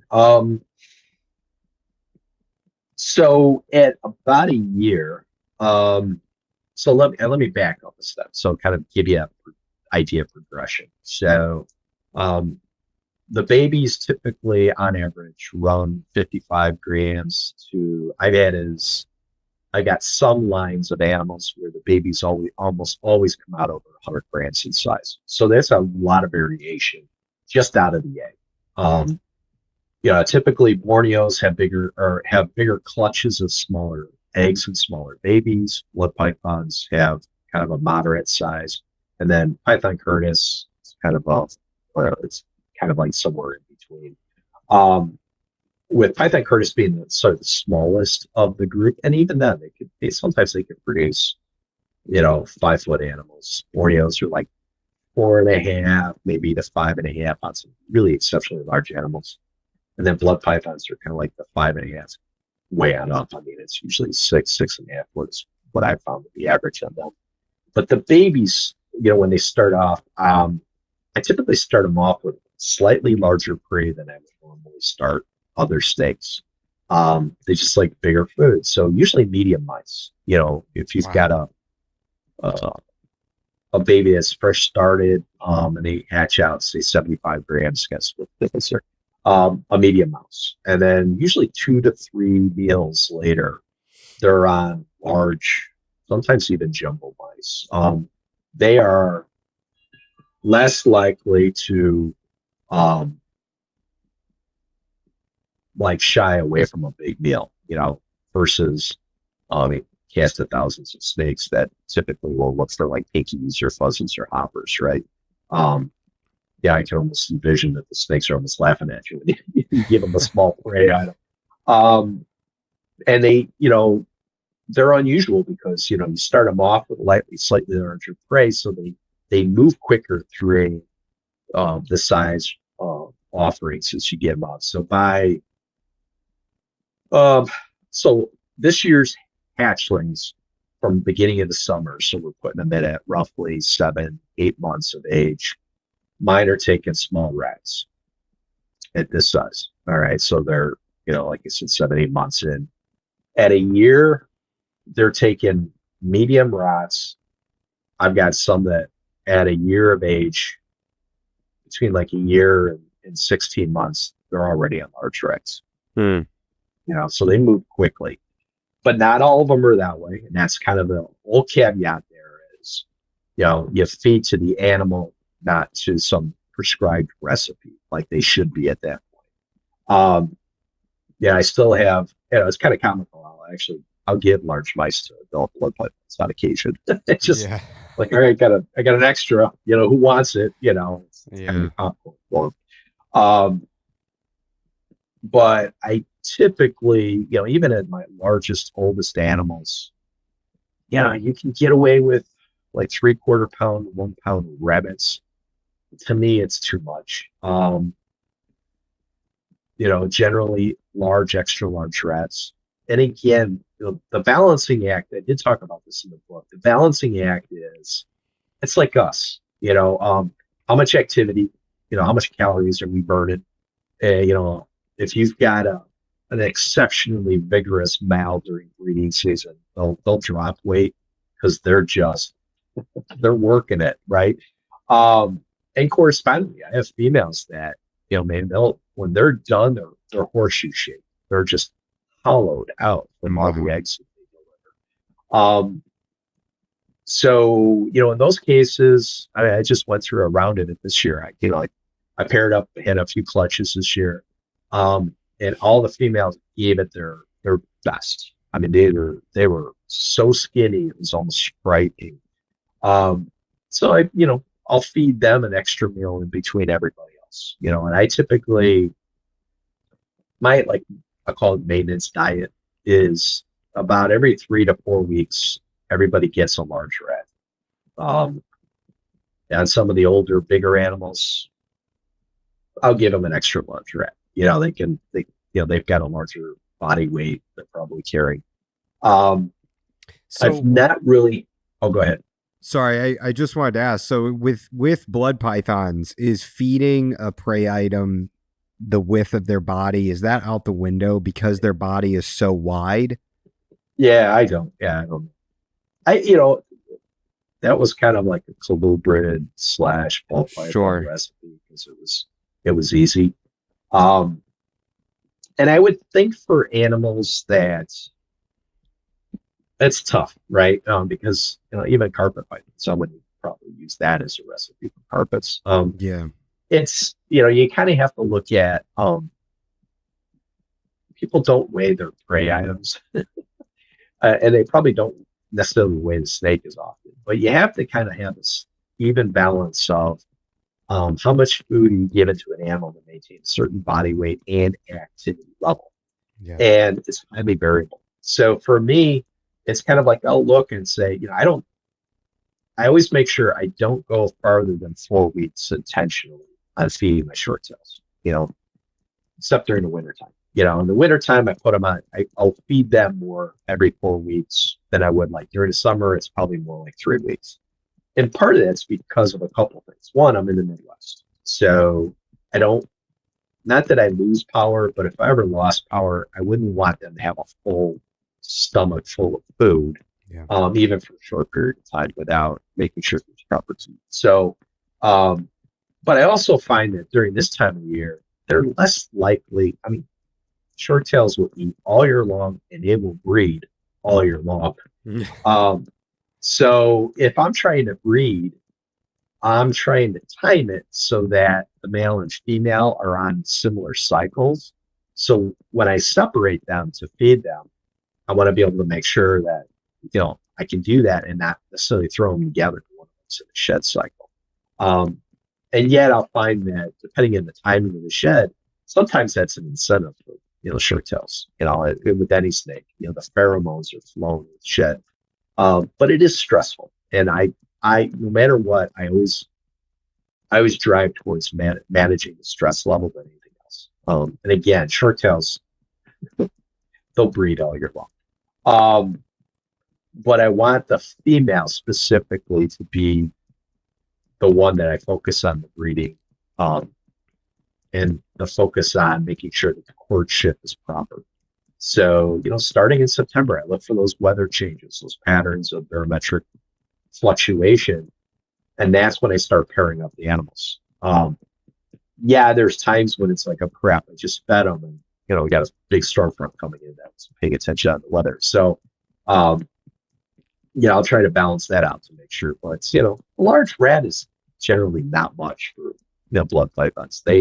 They're so efficient in what they eat. I've got some massive blood pythons that literally I feed them a large rat, extra large rat, once a month, and they still grow. Yeah. It's like wow, and it's just a matter of how frequently they poop and stuff. So they're pretty efficient, but I keep mine on the leaner side. But I always monitor sort of a healthy balance. So this is where kind of doing this long time, it's easier for me to do it than it is to explain it. Yeah. Is that they should have good muscle definition and a good healthy amount of fat. They all still need fat. And it's just a matter of like what the balance is, because they pack their fat on the inside of the rib cage. And if you put too much fat in there, it takes up valuable space for females, especially with reproduction, but you still need the fat because when they go off feed, typically they're gonna, at some point you're gonna take them off feed as they're developing the egg follicles and all that other stuff. You want to make sure that they have enough energy reserves so that they can, they can consume that fat when they're not eating, busy on the eggs.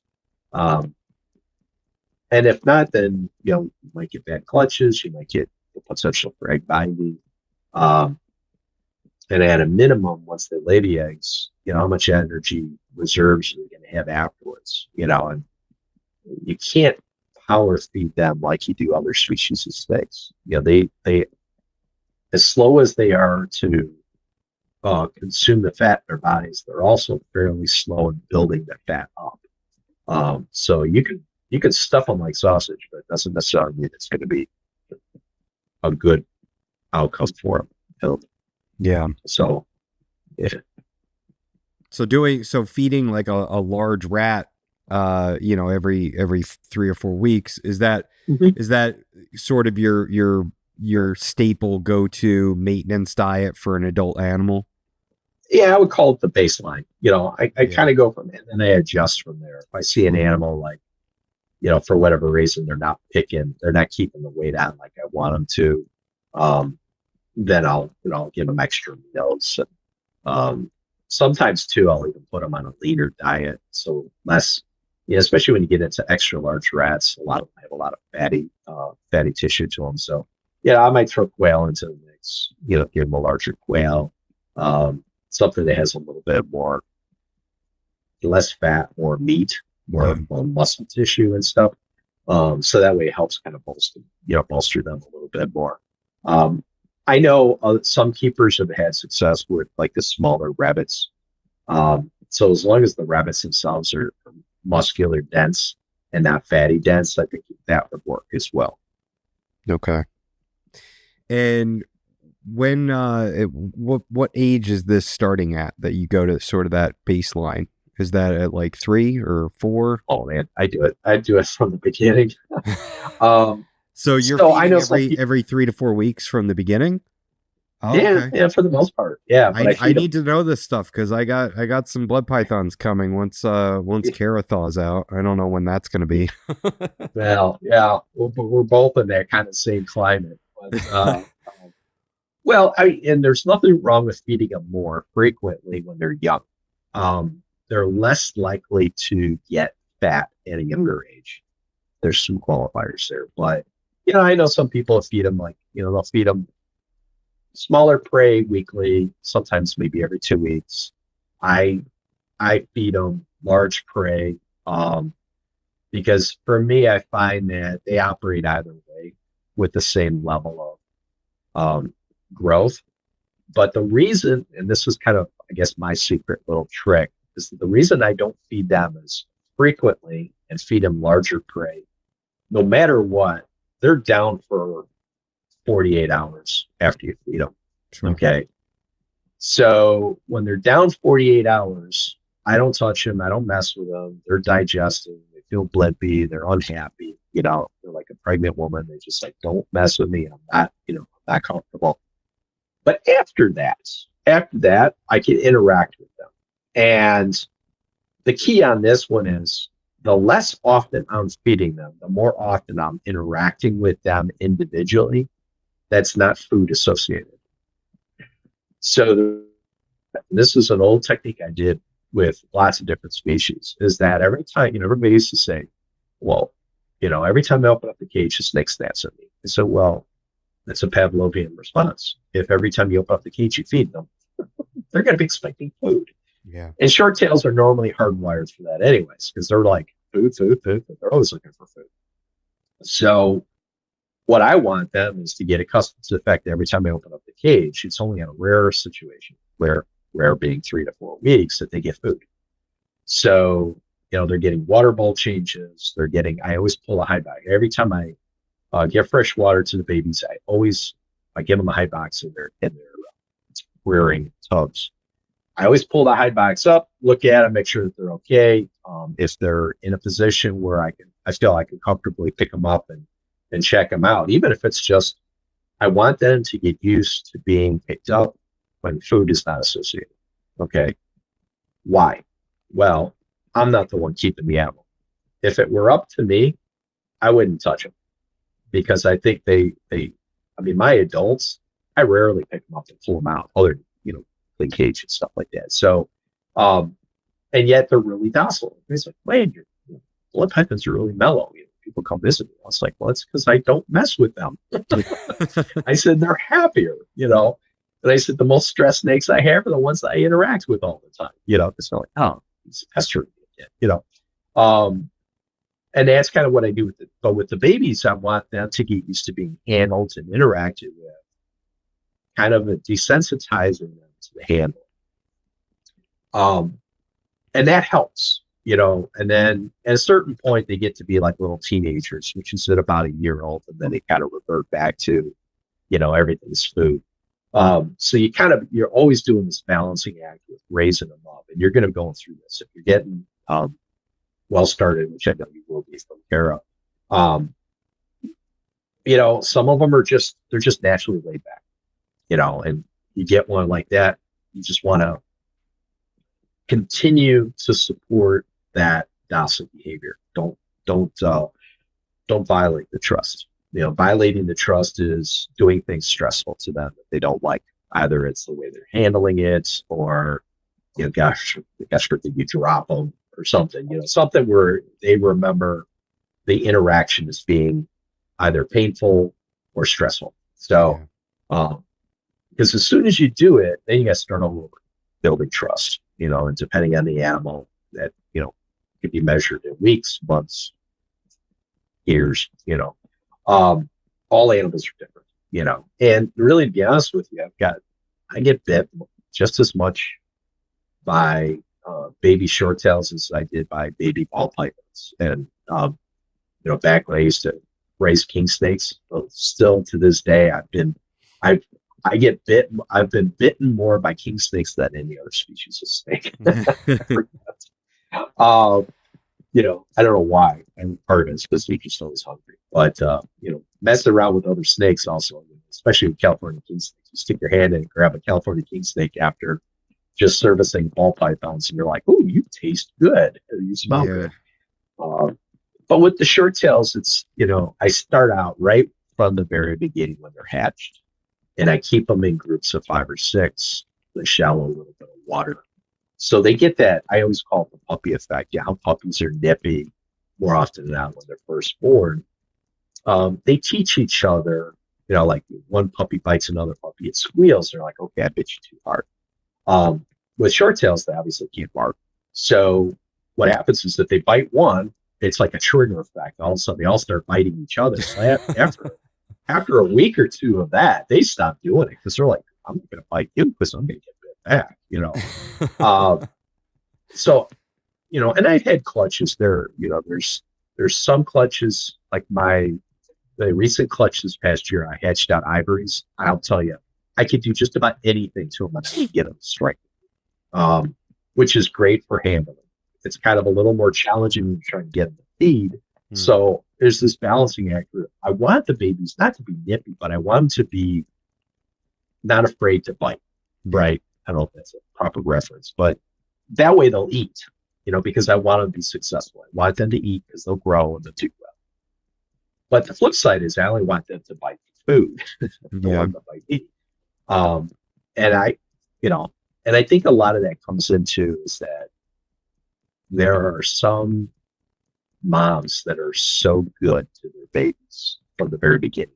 They produce big eggs, big yolks. The babies come out big. And the babies essentially are born full of food.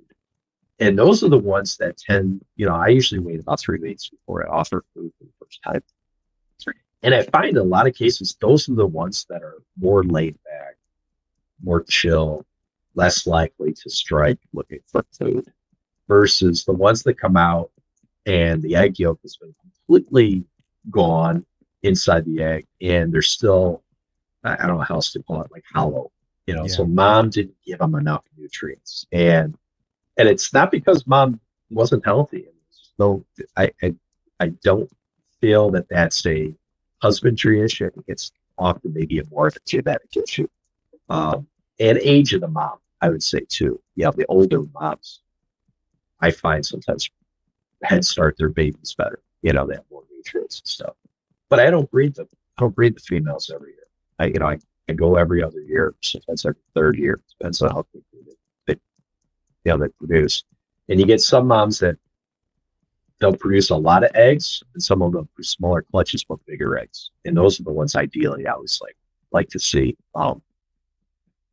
So you'll see now more often than not, though, the babies will come out really well started, But you start conditioning them so that they're used to interacting. At the end of the day, when somebody gets a snake, from me, a hatchling, I always want to make sure that they're started off with as best chance of success as possible. And that means they've got an animal that eats, it's otherwise healthy and normally formed, and is fun to interact with, and I don't, if people are afraid. I'm like, well, then, maybe the short tail's not the first place to start, you Yeah. know.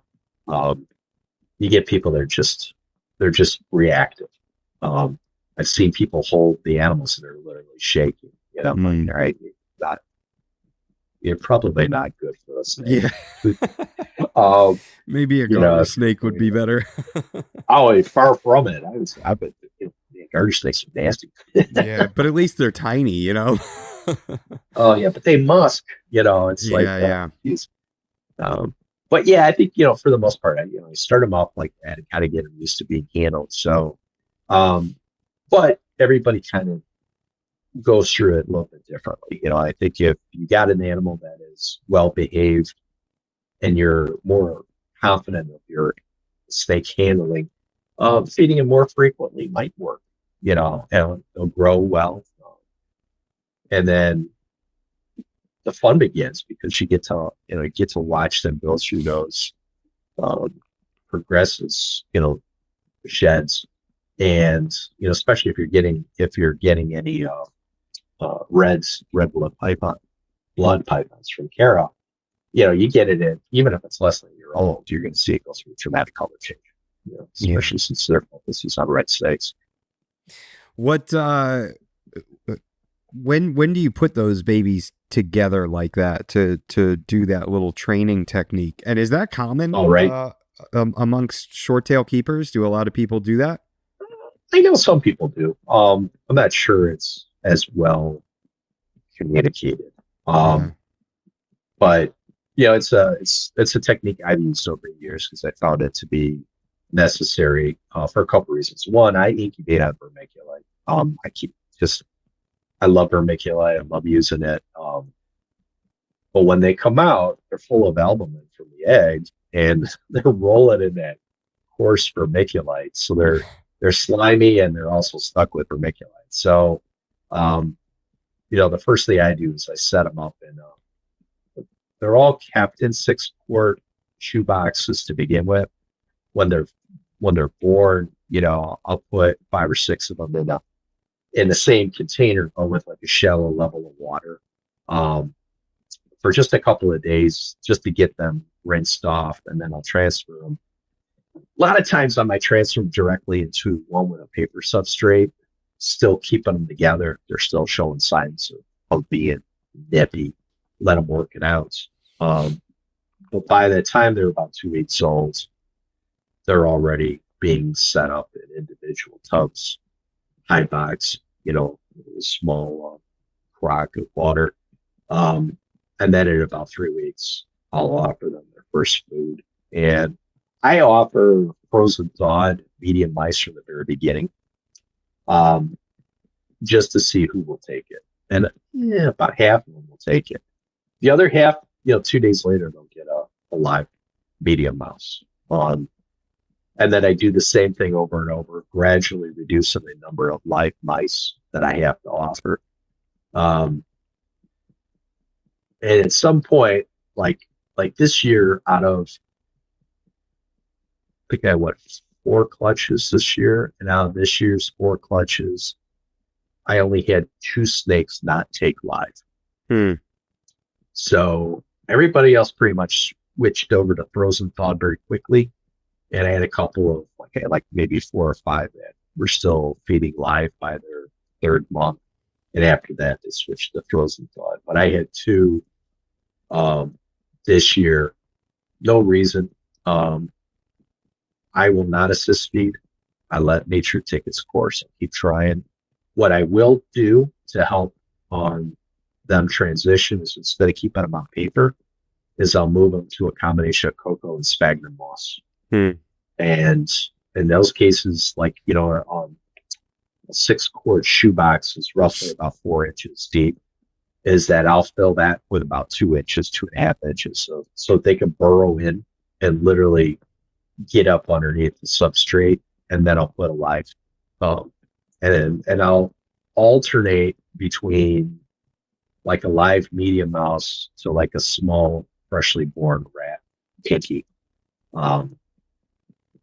And usually by that point, they'll take it. And if they don't take it, they won't take it. Um, I've tried all the other alternatives like smoked quail and stuff like that. And quite honestly, there's usually a reason why they're not eating. Do you ever supplement with birds and quail for your adult animals? Oh yeah, yeah, I change it up all the time. Oh, okay. So what are you Yeah, feeding? I'll do, depending on the sizes, I'll do chicks, chicken, quail, rats.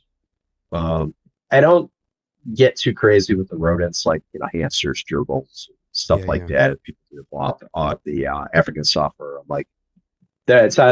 It's sort of the traditional mice and rats. I get a variety of different colors, so it's usually not color specific. Um, but yeah, definitely quail. Quail's like a go-to for me. Quail and chicken. Yeah. Do they get really excited about that more so than rodents? No, they just get excited over food. It doesn't matter what kind. Yes. No. Yeah. It's like bringing pizza to a teenager's party. No, they do fine. I think if anything else, I found that mixing it up a little bit adds a little bit of excitement for them. Especially Yeah. when they're offered quail for the first time. It's kind of fun. Um, but yeah, it's good variety for them. I think it's not necessary. I don't know if it's necessary. Yeah, because like I said, I've got animals in my collection. All they fed on were rodents, mice and rats, and there's no difference between them and other animals that have offered a mix. Yeah. Have you done any maternal incubation? No, that's the one thing I have not done. I keep saying every year, and I've been doing this all the time. I keep saying every year, I'm going to try it one year. I'm going to try it one year, and every year it's like, yeah, wow, I'm not going to do it. I think a big part of that is that once they go through the maternal, when they're going through the maternal incubation, I can't feed them. I've got controlling the habitat. I don't call it lazy. It's easier to control an incubator than to control one cage with one female laying eggs. And I know they can do it. It's just there's still an emotional attachment I have to my animals. Even the number of animals I have, I'm like I still know all of them. Not all of them have names, but I know it's her. I know, she's great. She's fun, even though I may not have a name for her. So I want to give them the best chance of recovery, and just for the sheer fact of me entertaining myself with watching her, hatch out things. But there's times too you get females that kick out an egg that's still good. Candle lid still got a good, fertilized embryo, and it just happens for whatever reason it gets kicked out of the clutch. I used to think it was the rejects that were done, but I've hatched them out and I've had no issues with the babies. So I'm like, all right, that's not it. You just happen to be at the one egg that doesn't stick to the others when she's laying. Um, I know I've got some Borneos that will always kick out just the slugs. So I'm like, oh, good housekeeping. Wow, that's wild. Well, when you got 24 or 30 eggs, I guess they can be selective, Yeah. crazy size clutches. So you were talking about kind of not fussing with them and that kind of makes them a happy animal. Do you think that if somebody wants a pet snake, that a short-tailed python is not the snake for them? I used to, it's really hard for me to judge the commitment that somebody makes. I can quiz them now. I mean, I've gotten better at kind of picking people's brains to see how well prepared they are. But there have been a couple of cases where I've had customers come in and they're like, I know I probably should have gotten another species to keep, but I just want one, and I want it to be, blood python for you. Um, those are the ones that I think I find myself investing in, probably more from my sense of, of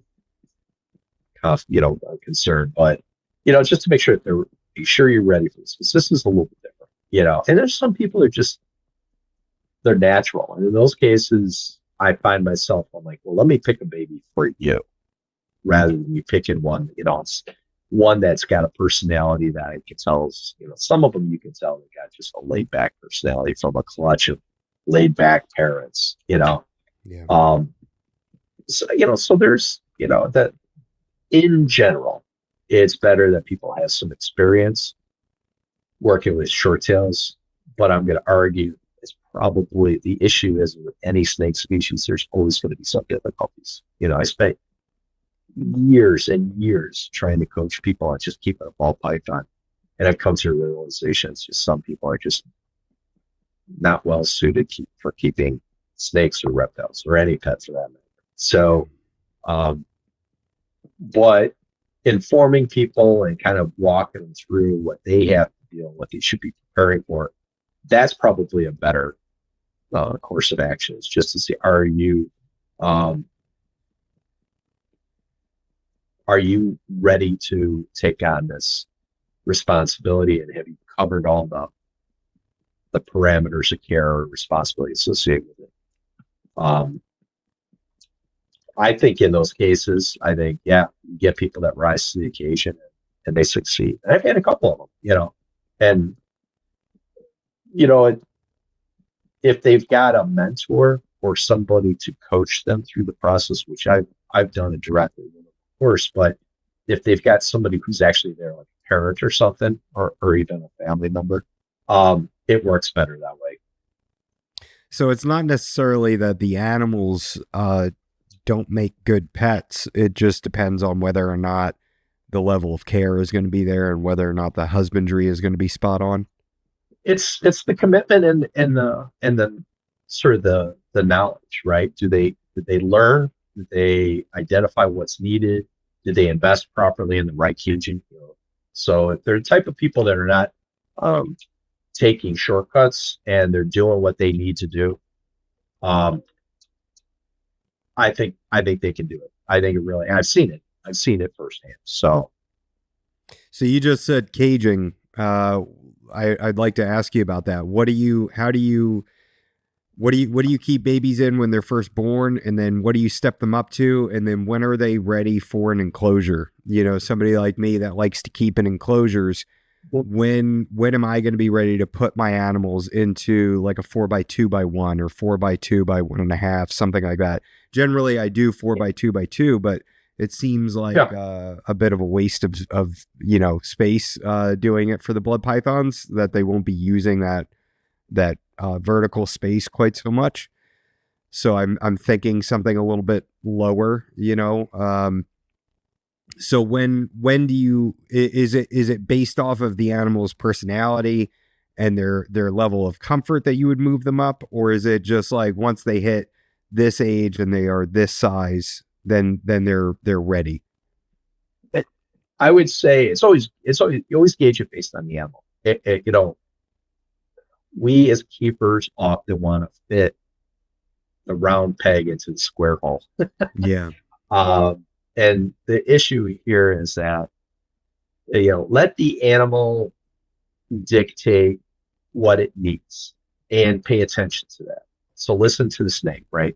So I start them off at 6 quart, and then I move them up to 16 quart, 32 quart, and then the CB70 or an 8514 ARS tub. So there's slightly different reasons for that last step. So for the 6 quart shoebox, it's basic, almost like a conditioning or training environment, right? I've got animals that will thrive in there for 9 months to a year. They get to a point where they almost look like they're sandwiched in there. And there's a temptation often to sit there and say, I want to give it more space. Well, sometimes that's fine. Sometimes it doesn't work, So usually at about 9 months, I'm looking to try and give them that chance to kick up into the 16 quart, which is basically, I don't know what, you go from a 6 quart is roughly about 5 inches by 12 inches, I think, something like that. And then when you get them into the 16 quart, it's like literally double the footprint, but then it's got more headroom. I use sterilite containers for the racks. And then when they go from the 16 to the 32, that's when they're like 16 by 24 inch, with like a 6-inch headspace. The headspace up until that point is not an issue. When the animal grabs its prey and wraps it up and it does what I call the beehive, there's sufficient headroom. You don't have to worry about it. Okay. And that's the reason why I was mentioning a little bit after the 32 quart, I move them up to a CB70, which is what I think about 44 quarts roughly. The problem with it is the headspace on that one is not much more than the 32 quart. Whereas when I put them in and I love the ARS racks, but not everybody's can afford those at that stage. The 8514 is essentially like 20, I think it's 28 by 32 or something like that. But it's deep. It's got like a 9-inch height on it. And, these guys love their food. So when you offer the food, they're going to, some of them get so enthusiastic, they wrap all around it. You got this, this massive, food ball. Whereas with the CB70, there's not a lot of height. Okay. And I still to this day say tubs, not specific to racks, but plastic tubs are so well suited to short-tail pythons. Traditional aquariums that people always want to put in, and I don't care whether it's a glass aquarium that top on or the more modern version terrariums. They're still basically a glass aquarium. They just have glass doors and slide screen top. Sure. The reason I don't care for those is, especially for somebody like me in the Midwest or any dry climate, is that there's too much evaporation with that screen top. And that's one.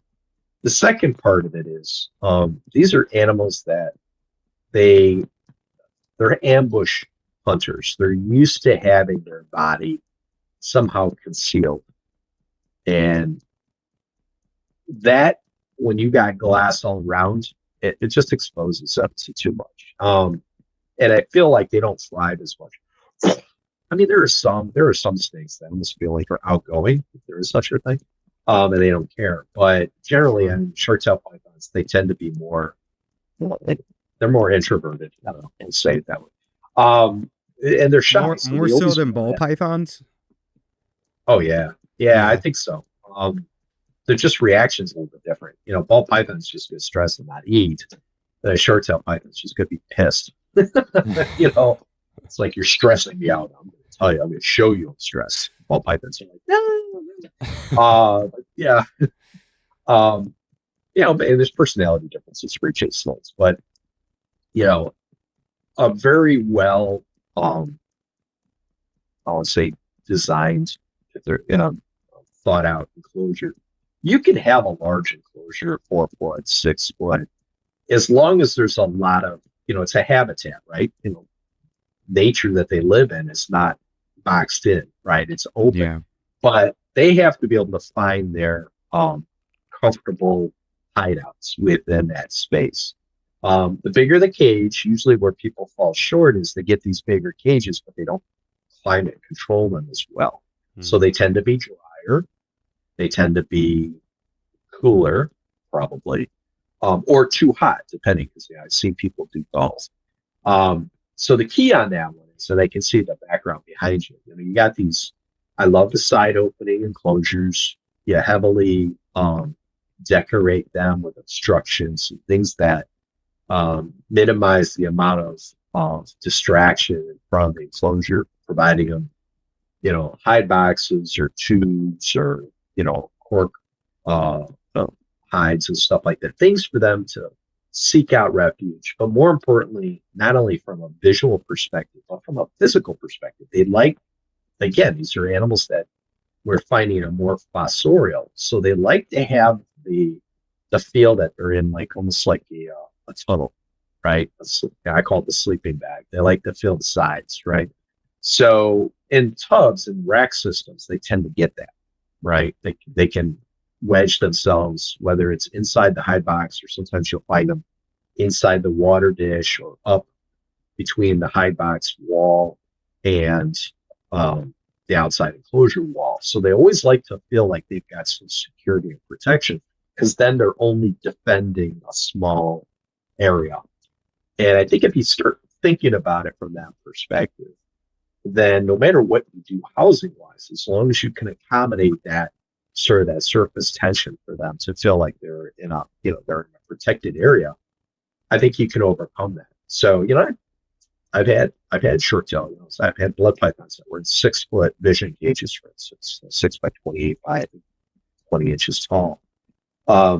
They don't necessarily take advantage of that full space that we typically see. But I bet you if you put a camera in there certain times here, they'll kind of roam around. I've had snakes get out, that's why my tropical room is secure the way it is. Sometimes I forget to close the door or push the tub all the way. They don't, they'll cover some ground inside. But more often than not, where you find them, you don't find them out, like they used to have, years ago, I had, boas and carpet pythons. It's like you'd find them out in the open. Yeah. They're on top of the cages hanging on a perch, and short-tailed pythons, every time I find them, they get out of the cage, they're wedged in somewhere. Yeah. Okay.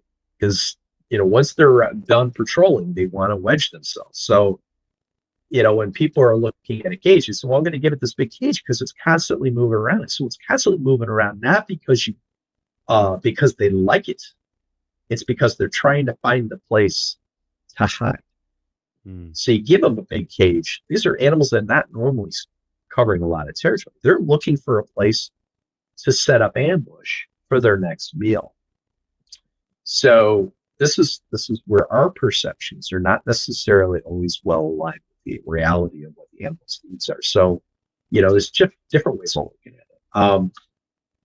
And you could put them in a big display cage. Just make sure you got lots of places for them to wedge themselves in somewhere comfortably, and let them dictate where that is. And then just make sure you manage the heat source in such a way that these are not animals that normally bask.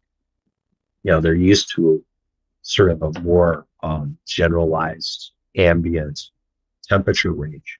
So if you can keep that cage 78 to 82 degrees, a little bit of variation in it's natural.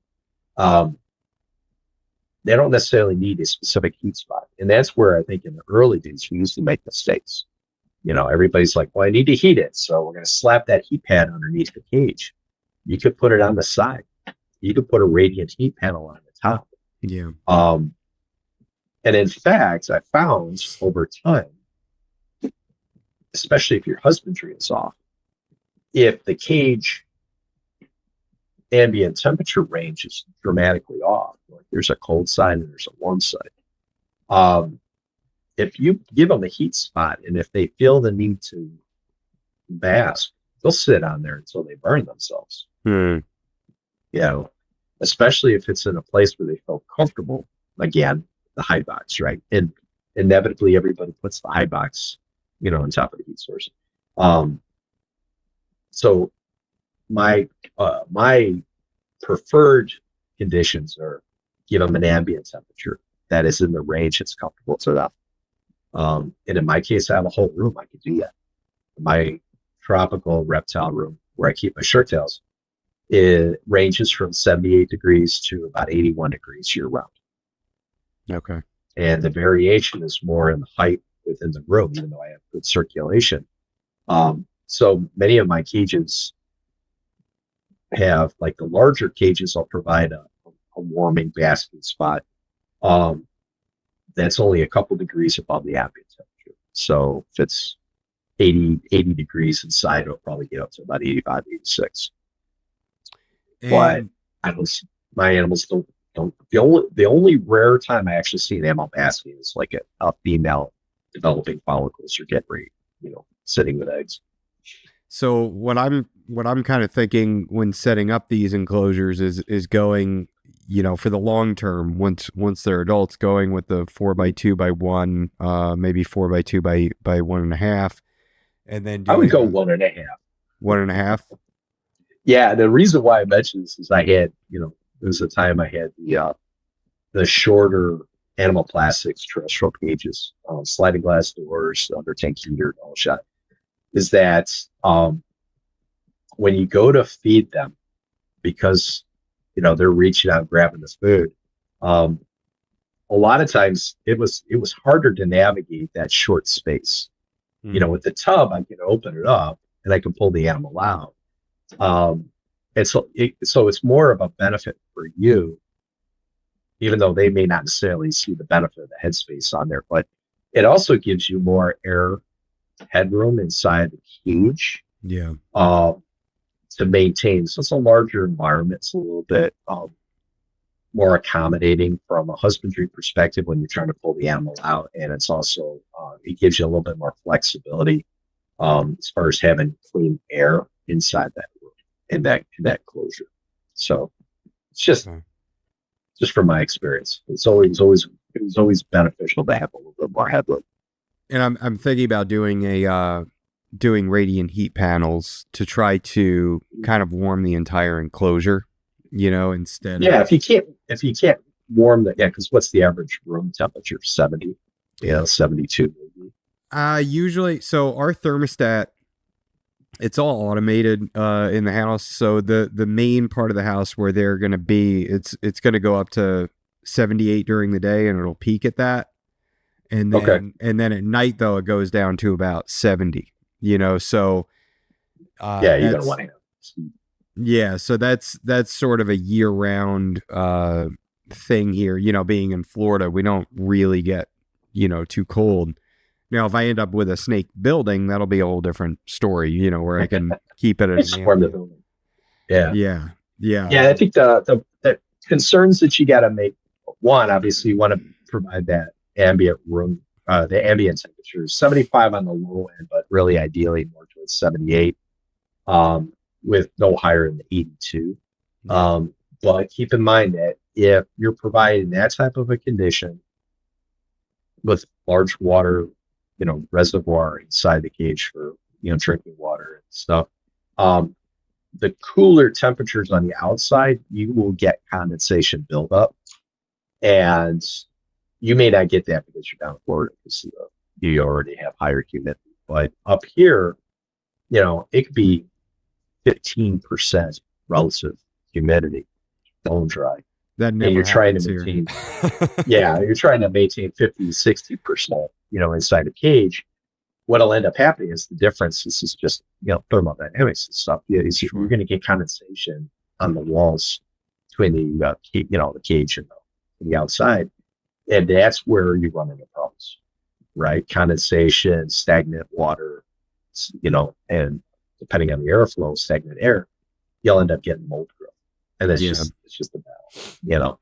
So I found it easier, just for my purposes, just insulate the room, keep the room temperature, and get it in there. And I don't have to worry about mold growth or anything like that. Yeah, the room I'm in right now, this is easier to temperature control, and I have a space heater actually. So in the winter, I make sure that it doesn't go below like 70, 72 in here, and during the day, like I said, it's 78, and I have a humidifier right now. It's 51% humidity just in the room, and then I go through and mist maybe 2 or 3 times a week.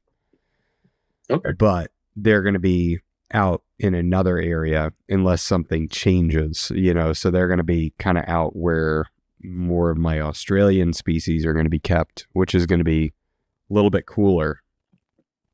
But the cages I'm having made, or will have made, I can have them put with as much ventilation as I want or as little, so I might find sort of a sweet spot somewhere in the middle where it retains more humidity and but still has plenty of airflow. So no mold Well, or that's good. bacterial growth, things like that. The fun part is when you get to design a reptile room or a reptile building, something it's like stressful, but it's so much fun because you get to, I spent 15 years designing it. It wasn't until I moved into the house I'm in now that I was able to actually pull it off. And then I totally geeked out. Oh I mean, yeah. I got a control panel on the outside of the room. It changed the light follows the photo period, and the temperature is monitored remotely. And I got probably 70 smart devices connected, for all my different enclosures. And yeah, it's like, yeah, that's a lot of fun these days. Yeah, it's so cool. There's so many toys and gadgets. I mean, Oh yeah. I was talking to Lucas Lee about temperatures a few weeks ago, and we're both sending screenshots of our Govee, temperatures, and he's like, "Yeah, this is what I'm averaging," and I'm just like, "Here's what I'm averaging," and here's what it goes up to in the afternoon and drops to at night and all that, and yeah, just the idea of having a building.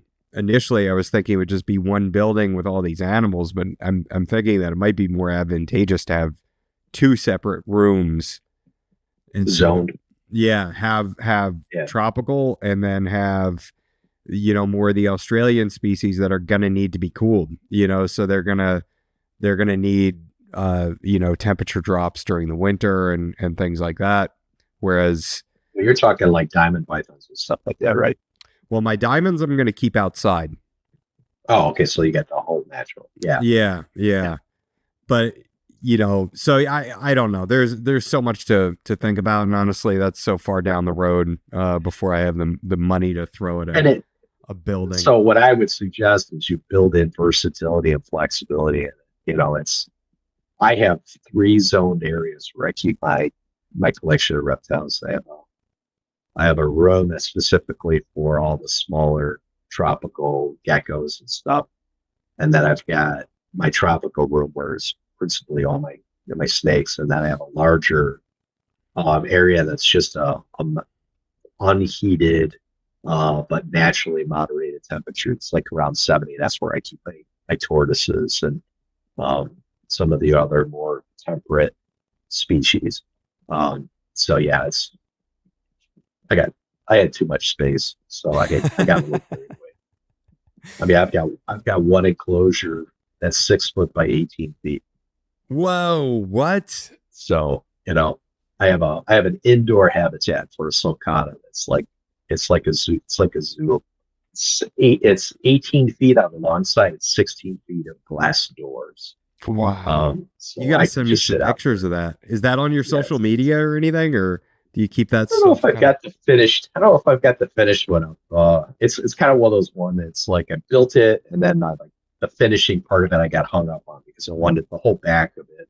I wanted to do a certain theme, and I just got carried away. I mean, it's what I haven't really shared too much on social media, which I could probably do here a little bit. But I have my significant other ended up having cancer. So for the last Oh, I'm sorry. over a year, I've been dealing with that. Thankfully, she's in remission, but it's been a difficult year. So I've been off of social. Not really off, but I haven't posted as much simply because I just don't have the time. Sure. I also use, and which I had historically, my reptiles are my refuge. That's my therapy. Sure. So when many people suffer challenges like that, first thing they do is, I got to get rid of my animals. And I'm like, oh no, that's my therapy. That's cheaper than the therapist. So, but thankfully, I mean, she's also into it as well. So I just awesome. had to pick up caring for her side of the collection, which was a little bit more challenging. What does she keep? Feeding snakes is one thing. Well, she's like, oh my gosh, she's into the mainly lizards. So it's all the lychees and cresties and oh my gosh, we've got a whole menagerie of geckos. So the geckos are obviously, there's humidification, there's temperature control, and kind of really on a cooler end. But they're all, we got everything from Alsuma to Lucianus to, Cresses. And then we also have both her and I both keep Euromastics. So, Mm. we've got, so you have vegetarians, food preparation for vegetarians is when you do it right, it's time consuming. And then her and I share certain duties on the tortoises. So I've got redfoot, leopard. I've got a 30-year-old sulcata tortoise. He's like a Volkswagen Beetle, you know. So it takes time to do it right and to maintain there. But it was, thankfully I work from home. I'm at a point in my career work-wise that I probably can almost just retire and just do that, full time. But we'll see. We'll see. I got a lot to go. I still have a lot of fun stuff to do. Yeah, yeah. So what I gotta ask you, since now that I know that you have tortoises, I have a family member that they want to get a pet tortoise for their child. What is there a good pet tortoise for a child, or and if there is, which one is it? Yeah. Oh man. Well, I could definitely say no turtles. All right. So no aquatic turtles ever make a good pet for most people. Yeah. Why Tortoises are tough. Well, I mean, they outlive. The care requirements, the water changes, all this other stuff. It's just our single biggest challenge these days is the volume of red-eared sliders and other entourals being, given up. I mean, it doesn't take long. I mean, it's a couple of years in and people give them up. And there really is very limited places for us to rehome these animals too. Mm-hmm. Tortoises are tough, but where I think there's probably some flexibilities in smaller species. So like you're talking Hermans and Greats and Russians. If a tortoise is going to be selected. Now, again, the problem you run into, as we do with any pet, is that when you get a young person getting them, is that they're going through a lot of life changes, over the next 10 or 15 years, depending on when they start, everything from going into high school and getting involved in activities with school and then going to college and there's after college. So there's so many life changes. The question is, are you getting them an animal that they're going to be able to, if they're willing to keep for that long a period of time? And they, certainly they live longer than that. So to me, care-wise, tortoises can be easier to maintain to some degree, but they still have dietary and UV and other investments and habitat. I usually steer people away from turtles and tortoises as pets, and more towards things like lizards, crested geckos, bearded dragons, leopard geckos. And again, they still have a bit of an investment in learning and proper housing. But with the right supervision, I've seen kids be very successful with that. But even a leopard gecko will go 20 years. Wow. Cresties and bearded dragons, I've seen them have fairly long lifespans. And I've had bearded dragons off and on since the 90s. And, they live for 15 years. People don't realize. It used to be, everybody wanted a lizard to go and get an iguana, which are the absolute worst. They grow quickly and get a male. They got that attitude, and then they get big, and they're a complex animal. So I would say, steer them away from any of the chelonians, any of the turtles and tortoises. I almost wish there was a way to get them to some species that didn't live a long time, by nature, not by killing it. But like a chameleon. Yeah, right.